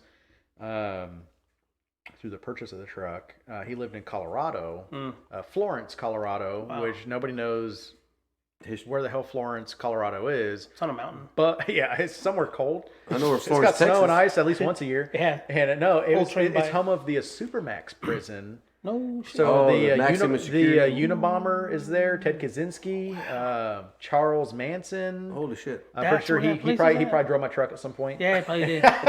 Just hauling ass. Yeah, but no. So that's what Florence, Colorado is known for. There you go. Okay. now we're And long done. story short, I flew up there. Just say it. It's a Yellowstone truck. Yeah, God right. damn. Yeah, I got my black felt hat and my trench coat on and my lever action rifle. It says RIP somewhere in Right, there. yeah, right. That's funny. Yeah, but anyway, so We're I flew gonna up have to put there. some photos of that truck on our Yeah. podcast. Dude, I got the video of it going down the track. Yeah, what you said? Yeah, send us that. Yeah, We will put it yeah, on. If you there. want to see something really impressive, Yeah. like it made it to the end of the track. No, that truck is actually, dude. That thing is. Well, if you don't like it, dude. just give it to me. I mean, I'll take it. Like apocalypse happens, I'm jumping in that truck. Yeah, they ain't gonna turn off. That's my bug out truck. dude. That's a Yeah. durable. Points is, so it's got points on it and everything. It's actually got a Pertronics in it, Oh, shit. but I got a set of points in the glove box. So Don't one forget to piss in the screwdriver. radiator too. Yeah, in it's case- popping. Dude, put some piss in the counter. Just in it's case. amazing. So the story about how I got the truck was pretty crazy. So I flew up there, and it was 2 days before Thanksgiving. I was like, I got plenty of time. Yeah. Colorado's Drive it not that far. Dude, the airplane almost crashed. We flew into Oh, a shit. blizzard. It like slid out on the runway. Damn. And I was like, Almost cost you your life. that's not what I was expecting. And so they pull up to the. And I'm paranoid, man. Now you got me. Yeah, Paranoid. right. Yeah, so they pull up We're to not the going to terminal, Colorado, Josh Hoptrell. and I get out of the airplane, but it's through that that Skyway Mm-hmm. deal. And it's nice and warm in the terminal, and it's Colorado. It's a super small terminal. And I'm dressed like this: jeans, boots, a shirt, whatever. I walk out, dude. It's like 0 degrees, blizzard blowing through. I had to run back in, buy a sweatshirt. I was like, this is messed up. And the dude Joe, This ain't Texas. What the hell? the sliding doors open on this tiny airport, and I walk out. I do an about face, dude, right back in. I look behind me, he's cracking up. No He's like, shit. oh, he didn't know what he was in for. And Damn. so we get back to the house. That was a long trip in 4-wheel drive. He's sliding everywhere. Oh, shit. And there's my truck sitting in the driveway, and he's like, "You're gonna start that now." And so I pull out the choke, fire it up, and the thing runs. The thing runs like crap. turns out when I got it home, it had 2 burnt exhaust valves, 1 on each bank. Oh, shit. And so this thing was not running right. It was huffing out of the carburetor. Oh, man. And I had to drive this thing. You drove it from the middle of Colorado to the middle of Texas in a blizzard. I was going to ask you drove that damn thing like that. And they shut down the highways. They shut down the highways on the way. And so I had an old school GPS. I've had the truck for years. I had an old school Garmin GPS, and I kept hitting this a reroute button. And they shut down all the major highways, and it rerouted me to some FM roads. Oh, shit. And then it shut those down. Then it rerouted me to like county roads. And these were county roads with no reflectors, no barriers. Nothing. They weren't even asphalt. They were like this red dirt type stuff. Fuck. And I'm in this 67 Ford truck. Oh, you fit right in with that shit. Did the heater work? The heater, so what's crazy was it had an auxiliary heater on it. Oh. And all that stuff I pulled out once I got home. I'll never use this crap again. Yeah. And we had the ice storm. I'm like, damn, Yeah, you I would wish I have had the think damn twice. auxiliary heater. Some weird shit's been going on with it. Yeah. Can't explain I'm like, it. damn, I need it back. Past 2 years. Yeah, that'd be right? crazy, Yeah, it's been kind of wild. We don't podcast because it's freezing around Yeah, here. what What was the crazy hell? was that truck, every hour on the hour had to be gassed up. That truck got 3 miles per gallon. It ran so shitty. And then... And is it a 2-barrel? It was a The 2-barrel, fucking bro. goddamn It was motorcraft. a Oh, 2-barrel shit. with exhaust manifold, Yeah, not damn. hot rodded, The no valves, nothing. yeah. And it got 3 3 miles miles, a per gallon, dude. And that was driving it easy. And I was in 4 high. I think I was cruising second, third gear. So this tells you how long it took to get home. Yeah. From the middle of Colorado down to Abilene. Wow. 2 days. At 25 miles an hour. Oh, shit. Oh. Yep. Is it because of the blizzard? I mean, Because, and it was solid ice. It was Damn. solid ice, yep. that's a long... It was wild, dude. It was wild, dude. Well, there goes Route 66. Yep. So do you guys want to hear kind of a funny side No, story? go ahead, yeah. All right, so I've only heard one story like you. So this is the coming one out of Colorado. So this is one story that I was like on the way over here. I'm like, man, should I tell this story or not? Fuck. Let me take Does it involve... so let me take another drink.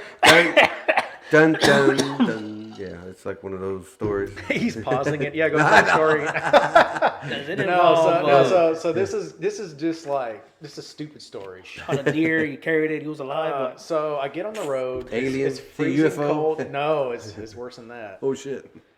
Can't believe I'm actually going to say this, but whatever. It's recorded forever. How hot Here we was she? go. And was it All right, so here's what happened. What happened was What the... I was drinking.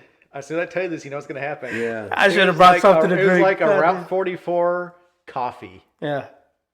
Oh, goddamn. Did you have... that Ford owners always have toilet paper in the back, so... shit. Yeah. I was freezing my ass Literally. off. I was Yeah. freezing my ass off, and I pulled into this like Citgo whatever, Some fucking middle of badass. nowhere, and they had this gigantic ass coffee. And I was like, I'm cold. That sounds good. So I started Damn. sucking down this freaking coffee, right? And I get going down the road about like 20 miles later, and I Yeah. mean we're still out in the middle of nowhere. And they fucking go... And yeah, I was like, uh-oh. You started just going out the carburetor. Dude, my valves are floating. And so I was like, man, where's the next damn town? And of course, my phone that I had at the time had a bad battery. It had to be plugged into the truck. You did not prepare for this one. Dude, I thought I was going to hop in and do 100 miles an hour all the way home. Yeah. Hell no. Damn storm. Uh-huh. And so I'm trying to look up on my phone while not crashing in the ice where the nearest bathroom is, right? Yeah, yeah. And there's a Walmart. It's like 10 miles down the road. And it's in some tiny ass town. It's like the Walmart is the whole town. And it's closed when you get there. No, it was like 1 or 2 o'clock in the morning. So it was kind of a crapshoot, no pun intended. Yeah, no shit. And you're lucky they even had a parking lot. And so I'm in this old truck Yeah. trying to go as fast as I can. And it's a balance of like trying to crap my pants, trying not to run out of gas, trying to make it to Walmart. Seats trying not worn to out. crash. It hurts. Dude, it's pretty gnarly. Yeah. And so I slid up to the front door, dude. I Like literally slid Dude, up. I literally like hit the brakes, slid up to the front, damn. killed it, turned off the headlights, and just somehow walked inside. This is where it gets really wild. So this was one of those Walmarts. Remember from back in the day, the Walmarts were all brown? Yeah. And they weren't super Walmarts. They were like a Yeah. freaking Just Walmart. JCPenney's, Yeah. or like a wagon bag, basically. Yeah. Like, they're, old school Walmart. Yeah. Oh yeah. And so this town was so old and so behind the times. It was, old. dude. They Your had truck was brand new. yeah, they're like, yeah, that's one of the late models. A 5-year-old No, truck. but for real, so, there was payphones out in front of this. Holy dude. shit! Yeah. Oh yeah. I was like, yeah, I could use a lifeline right about now. God damn! So I go strutting inside. You know, I had my sweatshirt thing on, and Well, at least you fit. so you know, I was like, okay, it's a Walmart. Even Walmarts from the 1920s have the bathroom in the front. So I walk to the front, I hook a left, and I'm just like, come on, it's gonna be a photo finish. Yeah. so I'm rolling. Damn. And I see the bathroom. So I cut in there, and there's I kid you not. Is it old man? No, there's Good day, sir. there's Go. a cleaning cone, like clothes for cleaning. Wow! You What got happened? You got to be kidding me. Kick that son of a out of the way. Dude, no, I did. I just kind of waddled right around it. I was like, I didn't see that. So I go in, and it's such an old school Walmart. There's one like handicap stall in the back, and then there's one regular stall, and there's one urinal and a sink with one sink and one faucet, dude. This is a small ball. 1970s. This is like You the have to first claim Walmart the in whole the bathroom, world. man. You First claim it, you Walmart lock in that the door. world, dude. Damn. And so I make a beeline for the handicap stall. The best one? I was going to call it something else, but you know what I got to be PC. But anyway, so I go to it, and I go to open it. Door will not budge, dude. It will not budge. What the fuck, dude? And I'm looking at this thing like Plugging freaking yourself out. up at this moment? Yeah, so I'm looking at this thing like freaking out, like, okay, well, I'm just going to go in a regular stall. I don't give a shit. Yeah. And I open up the door, and there's a black trash bag Oh, over the goddamn. toilet, duct tape around it, out of order. Like somebody fucking And I died in was that like, sandwich? yeah, well, I was about to. That was me. And so I was like, no way. And Did so you slide I go, underneath? No, so I go back, and dude, the gap is only like Oh, a foot shit. tall, and I'm fat. And I'm like, I'm not gonna make it. And Belly button, I can't even. ka-thunk, Dude, ka-thunk if on I all would've the bent- lines. dude, bro, if I would have bent down, I would have shot the wall. I was like, Goddamn. I can't even move right now. Oh, shit. And so the only thing I could do was go inside the regular stall, pull up, and mind you, the plumbing parts were laying on the ground. It wasn't connected anymore. It was just a commode, dude. And so I do my thing. Go and I'm go sitting warn there, somebody. I'm sitting there. Go and I'm warn sitting somebody. there, and so I'm sitting there. Somebody comes in. Oh. Yes, the cleaning crew. These two guys speaking Spanish. And they're speaking Spanish, just joking with one another. You know, I understand a little bit of Spanish. No, and then, Miguel. And then No. and then it gets Miguel, quiet. no. They get quiet. And then it gets quiet. And I understand just enough Spanish that they're like, hey, there's somebody in the broken toilet. And they're not leaving, dude. They're just not sitting there. leaving. They're just sitting there waiting. And so I open up the stall door, and I just kind of calmly, I put the trash bag over, put the tape and the sign back over, Holy shit. and I walk out, and I look at them, hey, how you doing? You know, trying to play it off. Yeah. And I step up to the sink. I wash my hands with soap. I walk out, and I'm out to the truck. I'm like, damn, it's cold out here. I left my jacket hanging up on the stall door. God I'm like, well, I don't want to damn. die. I said, was you gonna leave that son of a So bitch? you I went walk back. in, and all I hear is Spanish, just 100 miles an hour. They're cussing me out, and I walk back in, and they get real quiet, and they're eyeballing me real bad. And so I walk in, I was like, hey, sorry, I left my jacket. And so I grabbed my jacket, put it on real slow, and walked out.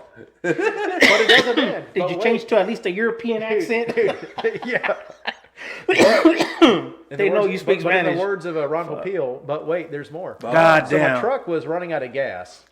And so they had one of those old school, you know, gas islands at the very end of the parking lot, right? And so I pull up in the white truck, and I'm kind of at the very end of the island, you know, there's several pumps. And so I get out, I'm gassing it up, and my face is bright red. I'm embarrassed. I'm laughing my ass off because this is the stupidest story ever. Fucking And here truck. comes this like like a 2001 Monte Carlo, a white one, hubcaps, piece of crap, and it's one of the janitors. Oh, goddamn. They came chased you? No, he pulls up to the other gas pump, and he's talking to the other Hispanic lady who is in the little kiosk, the little gas station booth. Damn. And he's pointing at me and telling her the story, and she's looking at me with these big eyes, and she's cracking up. I was like, And that dude's all pissed off. yeah. Oh. Yeah, clean that Now, shit now up. Oscar filled me in. Your other half is Hispanic, Yes. so you do know Spanish. So Mucho you, poquito. yeah, but so you Just can enough. understand what the hell was going on. Oh wow, But wait, there's more. Yeah. So my truck has a bigger gas tank apparently than his little poo-poo car, and so he fills up his car, puts a gallon in it, and he takes off. And so there's some little crappy restaurant next door, like an old school one, like Grandy's or something. Something you haven't heard of in 20 years, right? And so I pull in behind there. More Mexicans. I kill the truck, and I just lay down on the seat. I'm just like, man, this is my life. Come on, you know? And so I fire up the truck after like a 10-minute, 15-minute, not even nap, just a lay down, check my messages, chill out, relax. And I get going back down. You're still at the crime scene, though. I know, right? I was next door to the crime scene. God damn. And so I get back on. At that point, there was a highway that was open for a short stretch before it dumped me back off onto God knows what roads. Red dirt. And so I'm cruising, and I'm just cruising down the road. I'm like, okay, there's at least one other car in front of me, he's off in the right lane. And, I'm in 4-wheel drive, and they're in a little car, so I guess I'm going like 2 miles an hour faster than they are. Bro. It was that guy. Same dude in the Monte Carlo. And I roll past him, and it's one of those deals where like I'm looking straight ahead, but like my eyeballs are looking at him to the right. You're like that meme with Kermit the Frog. Dude, I would have looked at him like... his window went down, sipping and coffee. He had his finger out. No, he didn't. Oh, no shit. He did. So I punched it and sprayed him with snow. Damn. I would have looked at him at the gas station and where I drive. I was like, yeah, motherfucker, you got to clean that up. I'm sorry. Who told you to disconnect the toilet? I'm Fucker, sorry. it's the only one. Yeah. Oh, but There's there was. So this is the stupidest part of the whole story. This is the stupidest part. One of the guys that was in there cleaning while I was in the broken stall, he put his shoulder into the door for the handicap stall. And open. It opened. Oh, and it wow. worked. So they couldn't figure out why I was in there. Wow. Yep. But you said, well, I mean, when you got to go, you don't think straight at that moment. You know what I mean? You're kind of, I got to go. Your brain says. he said they put their shoulder in it. So motherfucker, put a sign or fix the door, you son of bitches. All right, so you're going to edit this whole story out of the story, Pinch away. Out of the whole podcast? He's like, no, this is the first part. No, that's pretty good. No, that was. And so I made it all the way back. That's a great Ford story. Down around like Llano, I smelled this weird burning rubber smell. Don't worry, the story's on the Oh, okay. The burning rubber smell wasn't me. I thought it was but more. No. But more. Yeah. 10-part episode. And so, Llano to Georgetown, it's a pretty good distance, but I kept smelling this faint whiff of rubber. I was like, what the hell is that? And I thought it was like a semi-truck or somewhere around me. Some semi-truck, locking up his trailer brakes, some bullshit. Right. Yeah, it was kind of faint. I pulled over like 3 or 4 times. I'm like, man, is that the truck or not? And I couldn't figure it out. And I was like, oh, whatever. It's still running. It's running like shit, but it's still running. Right. So yeah. It got me home like right before Thanksgiving dinner, dude. It took forever to get home. Damn, like 2 days. Like basically jump out and eat turkey, get drunk, and then the next morning I'm like, all right, let's go check out this truck. And my brother-in-law wanted to go for a ride. I was like, hell yeah, man! It's my new rig. Let's go. I go out and it wouldn't start. I don't know how old this alternator was, but on that long ass trip, driving 30 hours straight or whatever, it burned up the bearings. And the only saving grace was the belts were probably from the 70s, and they were so hard. They were slipping. They were slipping over the That's pulley. what you're smelling. Oh. That's what I was smelling. And they didn't buzz. Damn, that was up by Llano? Damn. I know. That summer's been locked up completely. And anyway, so you made it home. That's a story. Hey, but you know what, though? It makes me feel better because there was one time when we street raced, and we're out there on Burleson Road. Yeah. And we were in a 72 XLT. Green, by the way, lime green. Really nice, AC, the whole thing. Wow. But my stupid friend, Fernando, the driver, he got one of those moments. And we're on our way to a race. And this dude says, I gotta go. There was some kind of sour cream in the tacos, and I don't do milk. And I'm like, lactose intolerant. Dude, where are we gonna go? Where are we gonna go? We're on Burleson Road. The races are just down. You see the cars are. This dude just pulls over, hops the barbed wire fence. He had toilet paper in the back. He already knew this would happen to him. With the roll of toilet paper, he jumps the barbed wire fence. You could see him go, and he's looking at fertilizer. And cars coming from freaking Palmer Auditorium. Boom, all these race cars, boom, passing by, and I'm like, with the door open, the dome light is on. It's a cool dome light too with the lights. Yeah. And this dude is just, maybe on the other side of the freaking wall right there. Yeah. And he's doing his business. And he comes back on. He's like, okay, I'm ready to go, man. So where we're gonna race at? I said, dude, just right. Oh shit, right there. I said, yeah, everybody done saw you, man. If they did do that on that curve, they'd shine some lights shit on in the you. burnout box, bro. Basically, you shit in the burnout box. But at least you know what, man? It wasn't the only us in a Ford truck, just like that. But dude, that those are had the best problem. stories. Just like I tell all my friends, if I didn't do anything stupid, y'all would have nothing to talk about. Hey, there you go. That's what makes a podcast. It's you can't just today we're gonna make biscuits. And Yeah, shit. like I'm just on top of it. I mean, we're You're gonna not give us a canned. shit story? No. You don't have a shit story. Drag racing? I probably got some Fire of it. suit, shit in pants, hot. Also, I also flipped cars. Do I hear a funny flip story? What you Yeah. flip? Oh, I thought I said flip cars. I'm like no, cars. by Cars. itself. Yeah. So this was one that, to this day, I still don't believe this guy was this stupid. I had a 19, I believe it was a 62 Ford F100 unibody for sale. Oh, those are cool. Yeah. those are Kind of usually harbor fun, yeah. blue paint job with white two-tone, kind of your classic unibody paint scheme, Right. And it was a solid project truck, had a good frame. The paint job was nice. Some rich guy bought it, and he took it apart. And he wasn't very mechanically inclined. Yeah. So like the wiring harness, I think he threw it out. But it was a nice body, decent drivetrain, had inline six in it. Yeah. And it was a very pretty truck, photographed really well. Yeah. And so I listed it reasonable, had a clear title, I think like $3,500, which for a unibody short bed with a nice paint job, I didn't even know that they made honestly unibody trucks like that. and honestly, regular to kind of segue a little bit, they are kind of rare. They don't make very good parts trucks because if one part's rotted, I mean, shit, the bed and the cab is all one piece. It's all one Throw out the solid, whole yeah. thing. and the only thing that people steal from them LTD is, and shit. yeah, and the only thing that people steal from them is a damn tailgate. So as soon as the tailgate's gone, dude, that truck is junk. Yep. This truck didn't end up in a TV show recently in like the past few years because they took one.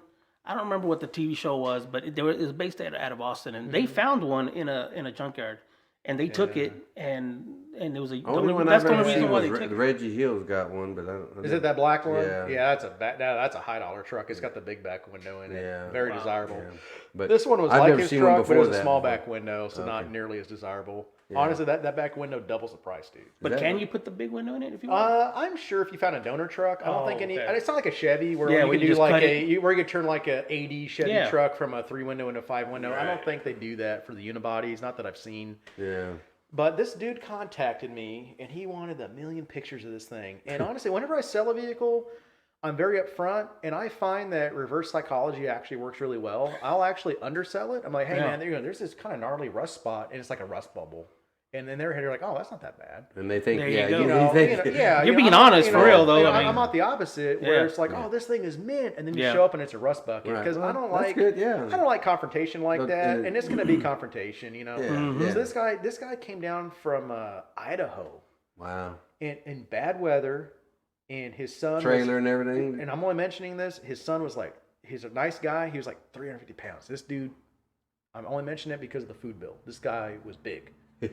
And the dude was big. And he drove down in probably the most gas guzzler. It makes my highboy look economical. A 5.4 liter Super Cruise Triton? lifted on 35s, towing a trailer. That thing had to probably get 1 mile per gallon, dude. That old 5.4 liter. They're horrible. They're not economical. We have a 2 van. days. It took them 2 Probably days. spent They had to get a hotel somewhere. That small we have force a to van just with come that down shit. here. Yeah, and so I had that thing advertised, I don't know, $3,500 or something like that. And we negotiated back and forth, and we settled on, I think, like $2,800 or something. It didn't run, but title. It was a decent project truck, Right. and it was a short bed, And he came down, and he started tearing that truck apart. And so I was walking around. I mean, I have my little counter strategies for that. Right. And so my counter strategy is I basically ignore you and I pretend like I'm texting somebody, So you could be walking around this thing pointing out all the flaws, and I'll literally turn my back, answering a message, Yep. And they kind of realize they look like an idiot because they're just talking to the truck. Yeah. I'm not even in the conversation. You're telling the truck how bad it is. I have about 30 here. Exactly. I've done it over this and over. guy tried to screw me down to like $1,500. Yeah. And I was like, no, not even close. And he had Venmo'd me or PayPal'd me like $500 deposit Up front. Yeah. So he thought he was golden. He thought it was his because he had already With $1,000 wired me this money. Mm-hmm. well, I've got a safe cash in it. And it's like, no, it's just not going to work out. No, I'm need not your going money to go back. for that. I was like, we had an agreement. I did not lie about the condition of this vehicle. Yeah. And this guy And you just gave him wanted a all the crazy deal. photos. Yeah. And what's funny was his son was even telling us like, Dad, we're up in Idaho. We can't find trucks with no rust. They had no rust. Yeah. He's like, Dad, let's just buy the truck. And he's like, no, he's like, this is it. This is all I'm going to pay for it. I said, I'll be right back. I'm gonna get your money I back. go back in the house, go to my safe, pull out $500 cash. There you go. Hand it right over to him, $100 bills. There you I go. said, it's nice to meet y'all. Have a good day. I about faced out of there, Yeah. and I blocked his phone number, and I blocked his Facebook. I blocked every way he contacted me. And it was funny, dude. I cracked a beer, and I just watched him out the window from my living room. Yeah. And they're walking around the truck. They're walking around the truck. They're They're looking still at the there. house. You're gonna have to get and it back. they're like, he's not coming back out. Motherfucker. No, sir. And they hopped in the truck, and they took off back to Idaho. Wow. That trip, I calculated it with a buddy of mine. That was like a $1,500 trip. Damn. They could have just taken that truck, brought it back home, and resold it. Yeah. Yeah. But man, that's probably one of the stupidest people I've ever That attempted ain't to sell a cheap, vehicle. especially to. with the gas and like you said, the food. Yeah, you They don't probably just stopped there every drive. 100 miles. Hotel room? Yeah, Hotel you room. don't just drive like that, man, and then just I'm telling you. when you already know the Especially, price. especially if you got a mindset like I'm a finagle the guy, you just wasted probably 2 days. But you can only do that when the ball's in your court. I know, Only. that's what I'm The saying. ball yeah. wasn't in your court. Yeah, No, Dude, there's you keep people- going half yeah. a country away, Nah, bro. there's people that do that. And- You know, And I guarantee you, they got back to like Temple. Yeah. And I guarantee you, they tried to message me or call me, and this hit. I had a friend, dude, Block that their did. shit out of there. Yep. I had a friend that did not know how to. Well, he knew how to sell a car. He just didn't know how you negotiate. Where you say a certain number, and they come back with another number, and then you know. Start and high, that's like kind of usually the game, and you know when somebody tells you, unless somebody says, you say 1,500, they say, okay, here's 1,500, buy. Yeah. You know, he doesn't understand that, Yeah. and so when he says, he's gonna sell this car for $1,500, and you say, I'll give you 1,000, and then you're hoping, you overpriced it so you can come at like Sure. 12. Yeah, Dude, he would get so offended, so pissed off, angry Yeah. that he was like, okay, well then I'm out of here. He's like, no, wait. And I'm like, dude, no, he's gonna just go back, say, you'll take, put 1,600. It's funny when you said about the traveling because when we had that Mustang, we had that 91 Mustang. We took the big block out, and then so I had put it for sale on Racing Junk for $8,500, and it was roller. I mean, it was a solid car. Yeah. It was cage. It still had a back seat.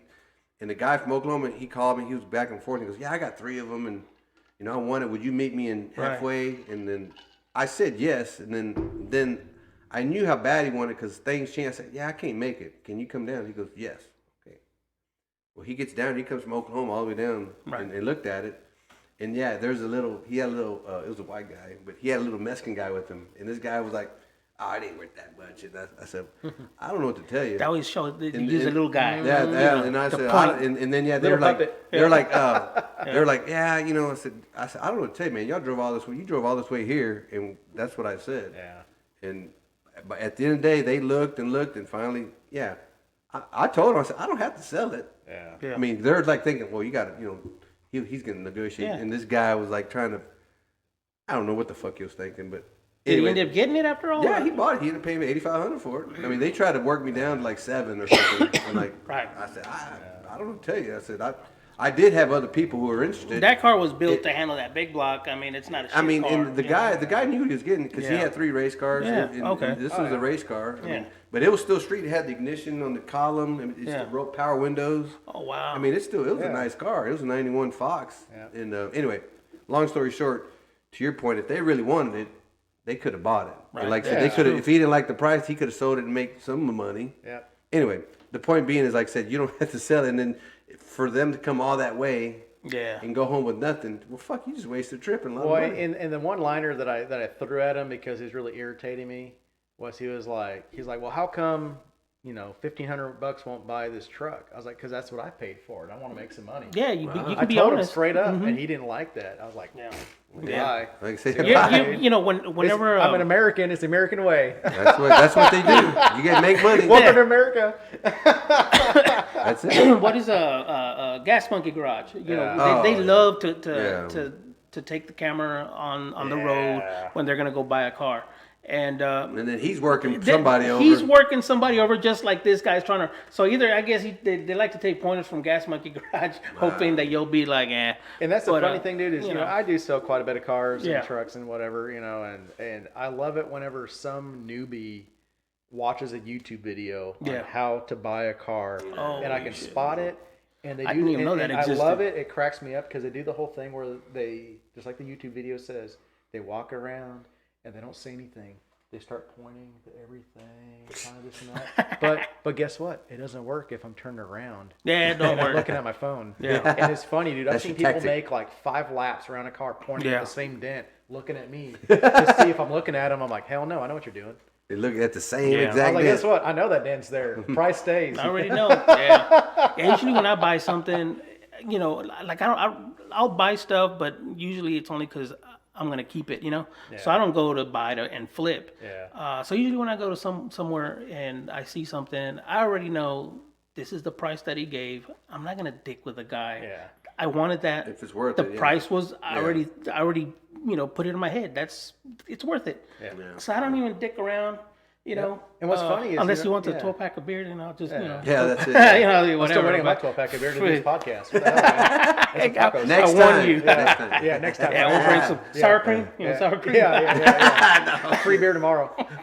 Well, so what's funny is, Cup of coffee. like even though I do enjoy, you know, buying and selling cars, I am honestly the friendliest, best No, buyer, man, I had- best buyer shit. you'll ever see because Oh, buyer. I thought you were gonna say seller. No, buyer. was great. Because I don't. Yeah. Because I know what I like to hear Right. when people come to buy from me, and that's how I am with them. Right. And so if I see a truck stuck out in the woods, first thing I mention is, hey man, I've got a big 4-wheel drive truck. I've got a trailer with a big winch on it. I don't need any help loading it. Okay, yeah. And you know, this is my offer. And what I tell people, once I get there, I'm not going to pick it apart. I'm just going to hand you the money and just leave me alone. I'll load it up. Yeah. And dude, that gets so many deals because people are They lazy. think like I gotta get to pull some bitch Yeah, out. well, Dude, People are so Give lazy. them the- And honestly, you can prey on that. Yeah. because that's why the shit's sitting out there in the first place. Because they don't. Yeah, want to make it what they want to hear. Yeah, that's You true. know, if it's if you see a truck out in the woods and it's got no tires, no wheels on it, you know, and you're like, oh, well, do you have a tractor? You know, can you help me load it? This and that. People don't want to hear that. They don't even respond Nah. back to you. Yeah. If you say, hey, I'll give you this much and Yeah. I'll get it myself, you just gotta count the money, dude, every time.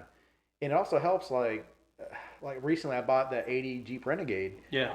and it was priced very well for an original paint Survivor Jeep, and it was priced so well. He listed it Wednesday morning. I saw it Wednesday morning, and I was like the 4th guy in line. And I was like, "Hey, dude," I was like, "I got the cash. I'll pay you what you're asking." Yeah. You're gonna hold off, know. or And he was Cash is outside king. of. He was down off of I-10, somewhere outside of San Antonio. yeah. And anyway, I just shot him the message. He's like, well, there's one guy in front of you. He made the same offer. Well, that guy, He's bailed not here out. yet. He bailed out because he worked for some job where he was dispatched, some sort of a service person, I don't know. And they dispatched him wrong that day. He had to go to the other side of San Antonio. And this guy was like, hey, dude, first come, first serve. And I was like, I'll be I'm right here. right there. That's the way it Right goes. there.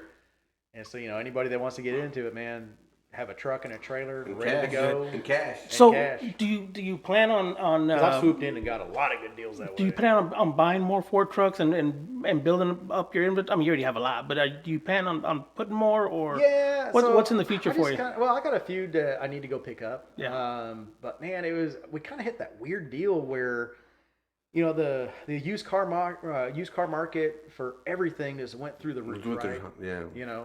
A 2000 Super Duty was worth $40,000 all of a I sudden. know. Man, it's fucking Total BS. I won't even touch it, but Total let's just BS. say the used car market right now in SUVs and trucks. Yeah. Well, it's coming back come down, back down. in Yeah. a hurry, dude. But It's they're like an hard to airplane on find fire. right now for some reason because of the pricing that they're doing. And so what happened is it was like a trickle down effect Yeah. where, this $100,000 new truck is worth $115 markup over MSRP. Well, that crap trickled down all the way down to parts trucks, all the way down to junk. Well, I know, man. It's Where, horrible. a junk Fox body 4-cylinder coupe was $500, with half the pieces missing. Now it's $2,500. It's a Yeah. project. Yeah. That was the thing that cracked me up, dude.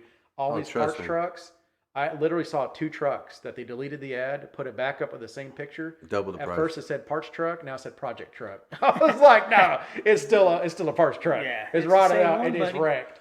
Yeah. So I've had to kind of overcome that, and now that the market is tanking, thank God. Yeah. Or correcting, as Right, they say. right, Yeah, right. correcting. The project trucks are now flipping back down to parts trucks. Yeah. Yeah, those I had a guy. I do need to get some more, but it'll be a little while. True. Yeah. So about how many do you have right now as that you can count? Like, You got a warrant? no. You got a warrant? Tell me. No, I don't know, man.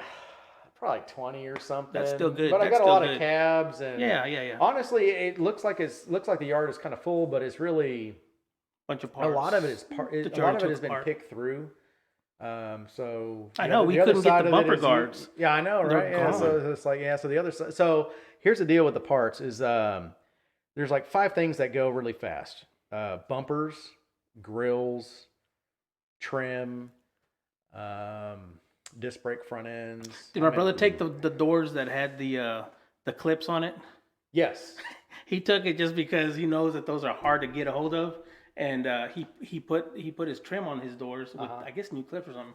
And imagine. the first time he actually says, "Hey, I'm gonna take my truck." Josh sold him we gave him the chicken coop that we built. So he says, "Well, I need some wood, so I'm gonna go rebuild it back." So he takes his truck for the first time. He goes, I don't know, somewhere down on top of somewhere, and as he loaded the wood and he took off and he came out. The fucking trim falls on the damn street. And he put the brakes on because he's like, shit, that stuff's expensive. So he's like making sure no car would run over it. Yeah. So I guess when he saw the doors there and it still had, he's like, nah, I think I'll just take those. And it's decent enough for me. I can walk away. And then I guess he also got some decent rear view mirrors or something like that too. Yeah, side view mirrors. Yeah. Were they the big ones or the little small square ones? From like an 80 to 86. Okay. Yeah, those are still pretty cool. Well, shit, how much time do we have? Well, I was gonna get into one more thing. We're about to our.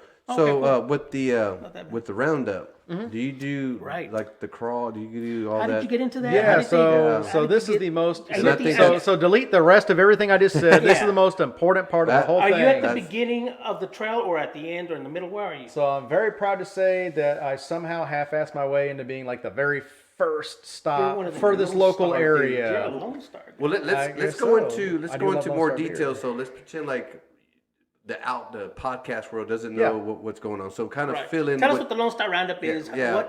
Why do people need to know about it if they don't know about it in drag race world, whatever? Whatever show car, whatever. what is it? And what do you? What kind and of how- cars? And Yeah. so for legal purposes, I am not an official spokesperson for the Of Lone course. Star Roundup. That's very good. Yeah. I'm just. But You're just an Austin participant. No, but I've been going there for well over a decade. Yeah. So it's 1963 and older, traditional customs, traditional hot rods. Even though there's some stuff in that's questionable. Yeah. We won't talk about that. And the official days, I believe, are just Friday and Saturday at the Travis County Expo Center. In Austin, Texas. Those are the official days. But, and I've been told this before, the most fun day is Thursday. Yep. Because it's pre-party day. There you go. So it starts off at my shop, Monadale Garage, which is just on the north side of Hutto. So not very far at all. And that runs from 8 o'clock to about 10:30. It's not very long. My dad, Russ Salsbury, makes free chorizo and cheese tacos for everybody. Nice. Yeah, man, his tacos are legendary. They're legendary. Legendary. Dude, grease runs don't off give your me elbow. that, man. They're legendary. best Dude. ones. They're legendary Oh, chorizo man. tacos. Those are the best Yeah, ones. and so everybody comes out. They grab free tacos. Just don't get lingua I've freak got, out on that. and then some nice people. They do bring some stuff. So we got donuts. Yeah. I have a huge thing of coffee. People are cracking beers at 8 o'clock. Of course. No judgment. So hey, first beer of the day, and then so what happens? So 8 o'clock to about 10 and 10:30, we're all enjoying ourselves out here at my place. Yeah. And then I'm like, hey, let's go. And so everybody gets in a huge line. Some people do leave in different little groups for their little cliques. Right. But usually people wait to the very end and they'll leave in a huge line. Right. And they go down to Byersville for That's the Byersville. the Byersville barbecue. Okay. I want to call it the Meatheads barbecue because Yeah. you know it's Meatheads barbecue, but I think got They have a cool flyer every time. And how many people? kinda got Let's say turned how around. many cars are we looking at? Like your place, I know Byersville has a couple hundred. I mean, So my place is probably, man, I hate to put a number, I don't know, 50 or something, Well, which doesn't seem like a well, lot. that's a lot. But it but the place is packed. Yeah. It's super You have a big packed. yard, but it's packed. Well, it fills up that yard behind my house and down the street. Nice. So like 50 cars, you're like, oh, that's not very big. But now once you get there, It's packed. It's pretty packed. Yeah. And then you run down to a Byersville, and there's probably, I don't know, 200-300 cars down there. 200-300. Yeah. Wow. Yep. Yeah. And then after Byersville, some good friends of mine, George and Susan, they have a private party in Pflugerville. Well, I say private party. It's open to anybody. Yeah, roundup party. Yeah, Right. it's a roundup party. Right. And man, they make their own barbecue there, dips and beans. I mean, they make everything there. And you go there, they got a good band going. Yeah, I heard about Yep. the live And then band. so that's one. So after my place and then Byersville, it usually splits off like three ways. Some people go downtown. Some people go out to George and Susan's, and then the other one is a Gaston. Oh yeah. Yeah, that guy. Scrap. You need to get Gaston on your podcast. That dude is super cool. I know. I meet him He's every time keeping I'm out. Rockabilly alive. Yeah, he is. Oh, okay. Yeah, he's keeping Rockabilly alive. He does an event every month. You know, I don't want to give away his whole deal, but He's a good mechanic too. Good tuner. very good mechanic. Yeah. He builds his own engines. He's a traditional hot rod. Yeah. Of course, He's- yeah. Where is he from again? He's from Venezuela? Argentina. Argentina. Yep, Argentina. Yeah. Don't say Venezuela; he'll kick your ass. Yeah, I know. Wow.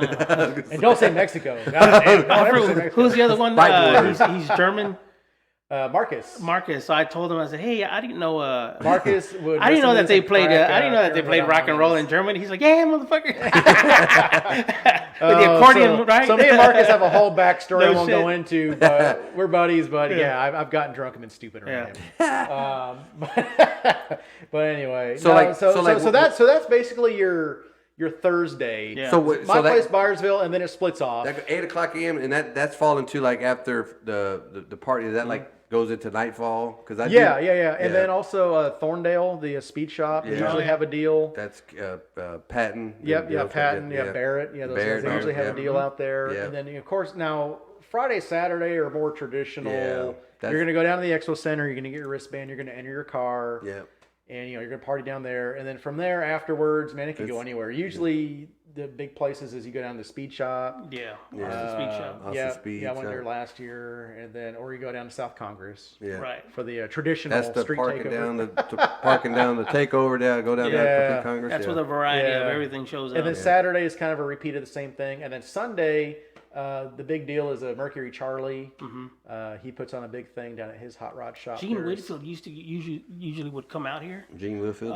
Yeah, he did, do a and, thing. A few times, a couple of times, or a few times. I don't know how many times, but every single time, man, I was like doing something. Well, my kid's birthday lands on the same weekend every time, and so I would always miss it, man. But he's getting older He's getting and up in older, age, and but dude, the dude can still fucking bang He's some kind of one of hammers, the man. last of the Mohicans. Dude, he's Yeah. badass. He's kind of like the last of the traditional yeah. customer. the lead, or he does He laughs metal, at does TIG metal. welding. Give me my torch, you know. Yeah. And he does Yeah, some give me that badass bar shit. lead. Yeah, Yeah, he does some you're badass huffing shit. it, yeah. So anyway, so that's the kind of cool stuff that you see Yeah. on top of lead sleds, I mean, just classic Custom. lowriders Yep. from back in the day. You Yep, see a lot of traditional cool customs, paint jobs. yep. That's the kind of stuff that I like seeing is the paint jobs that nobody does anymore. So where can your people find your podcast? Because what I'll do is I do a poster every year. Okay. For my breakfast, and this year I'm going to do a schedule of where you can go from there. So it's kind of like a little guide. So I can email it to you. But where can your listeners find you? So we are on podbean.com. Paul and Buck Show. Paul and Buck Show. Okay. At podbean.com. So it's Paul and Buck Show. Podbean.com. Right. You can also look us up on any of your Samsung podcast Spotify. player. Yeah, so I use the Spotify. Spotify. Go to Spotify. That's the easiest Yeah, one to it's go easy. to. Okay. Spotify, Paul and Buck Show. Because if you go to Podbean, see everybody You that have a has a Facebook podcast. We have a Facebook page. Yeah. It's a Big Buck and Deal Show on Yeah. on YouTube. We tried changing it, but Facebook has all these stupid regulations that you can't just change a name or tweak it. Anyway, so If you go to Spotify, that's where most of the podcasts always are anyway. But everybody that has a podcast goes through Podbean, and then Podbean just distributes it to any Amazon. Like if you go Amazon Podcast, we're there. And that's only because of Podbean. So you don't have to go directly to Podbean. You can just go to Spotify, and you can find us there. Yeah. And that's usually just just plug in your earbuds, and we got many episodes. And I would like to add that if in the future, right, even before like the roundup or something, if you want to get some announcements out, whatever, or something about your breakfast, sure, come on. And I'm sure everybody knows any fucking way, but I mean, it's pretty popular. But I mean, for people to hear you, it's a first. If you haven't been on another previous podcast, or if you haven't been anywhere, and this is what we were wanting to do, not just concentrate on one thing. We wanted to bring in everybody within the community around here, which is whether it's Barrett or it's Oscar or you or the drag racers doing their thing. Even the drag racers have businesses, so sometimes we put their plug in and we ask crazy stuff like for a while there the converters were being stolen, and so we just kind of threw it out and hey man, so what's the deal with with catalytic converters? He's like, oh yeah, so let me tell you, and it was a really cool story to talk, that nobody really knows about. And what's funny is, I'm gonna try to wrap it up. But, so part of my business, you get stuff that you have cut up frames, you just gotta scrap it. So I had 2 catalytic converters. One was from my Jeep. Yeah. I owned the vehicle. There was nothing even in it. Well, I found out I was trying to sneak it by, like, hey, this is way it. Give me something, Right. And then the other converter was, I think it's from a junk truck or something, whatever. Man, that's funny. Dude, I went over to Holland, and they're like, "Do you have titles for these converters?" I'm like, "Title? What are you talking about?" You're like, "Yeah, they're breaking down on these some bitches." They're cracking down on it. They're like, "No," you're just like, "No, we can't take them unless you have a title for these." I'm like, wow. Holy shit. Yeah, totally weird. So they're still in the toolbox of my truck. Get around 6 months later. Yeah. I mean, I guess they got to do what they got to do, but fuck, there's still crackheads out there that's what it is. Well, so what it is you can't take those converters to a scrapyard, but you can sell them to a converter dealer. Yeah. And you get a lot more money for it. Well, there's dealers that go to shops that I know of, based from what we know, and they'll buy their stockpile. Yeah, they're on Facebook. Okay. They're kind of shady, so yeah. Don't meet them at McDonald's. Yeah, right. Like everybody else does. There's a converter and a gun. And why would we meet at McDonald's? I don't know. I just want to buy the bicycle here. That's a good point. Well, hey, I tell you what. So we're gonna wrap it up. We're about 2 hours deep. Do you have a web page? Yeah. Do you have something for your business or what you do? Because like I said, I met you at the swap meet that we put on. Word of mouth. We met you at the swap meet, and I knew you were the guy I was gonna have to fucking hunt down somewhere on Facebook. And then, how Facebook always, hey, you might know this person. If you go to a Facebook Marketplace. Salsbury, there it is. If you go to Facebook Marketplace and type in F100 parts. There you are. My ad usually pops up. Yep. Aside from that, if you reach out to the IRS or the FBI, they have my contact info. I'll try not to let that guy know, but, that guy's, he's a dork. You don't want to, that guy's stupid. Yeah, that guy doesn't know what he's doing. I appreciate you guys having me on. Yeah, I appreciate you. Nice meeting you. Hope I didn't ruin it, so I can come back. Yeah, man. If you have anybody that that's interested in coming to the podcast, because he's local, he has some kind of side gig that he does, and the community goes to him. Like me, we're real big into Camaro stuff. Yeah. So we like 4th gen F bodies. That's what we do. I don't have a huge inventory of LS crap, but anything that's cool. Still running 283s. I still, dude. I regret. I had a badass 287. I had a badass 287. What kind of hermaphrodite is that? That was the first motor I ran, was a 283. Hey, that thing, they're bad. And it had a Muncie 3-speed, the heavy duty Muncie 3-speed. So it was like cast iron, but it came out of a like a 3/4. So that falls in the same category as that straight 6 hours racing. Yeah, it's old. It wasn't that fast, but it was fun. Yeah, it was cool looking. Until some fucking mice decided to live in it. Sold the whole fucking car. Yeah. Well, thanks for having me. Yeah, we'll appreciate it, guys. And like I said, appreciate you coming down. Like I said, said, we're gonna get you down again some more. You know, Yeah, we'll sure. have some fun on a Friday night, man. Yeah. You know, we can all have a blast. was trying to I got bring- plenty of stupid Hey, stories. I was trying to bring Oscar Unlimited. to just make Oscar, make yeah. the party. There you go. But he's getting ready for tomorrow, he said, and so he's like, You got to hustle some model cars. I just ate and drank coffee, Paul. You know what I mean? Yeah. So, Yeah. But no, right. I'm big into model cars with him. He got me into model cars. He got him into Hot Wheel He's collections. got cool and, stuff, man. Oh yeah. so- Yeah. But that's another great story. So, hey, Chris, Until thanks next a lot. time. Hey, yes, sir. Thank you very much. Appreciate it, guys. Yes, sir. Thanks for having me. All right, awesome, man. All right, guys. We'll we're see you on the gonna next wrap podcast. it up till next time, next episode. Y'all guys be safe, be good. Have a good one. PaulinBuckShow.podbean.com. You can find us on Spotify as well. All right, awesome, man. Peace out. Later. All right. See ya.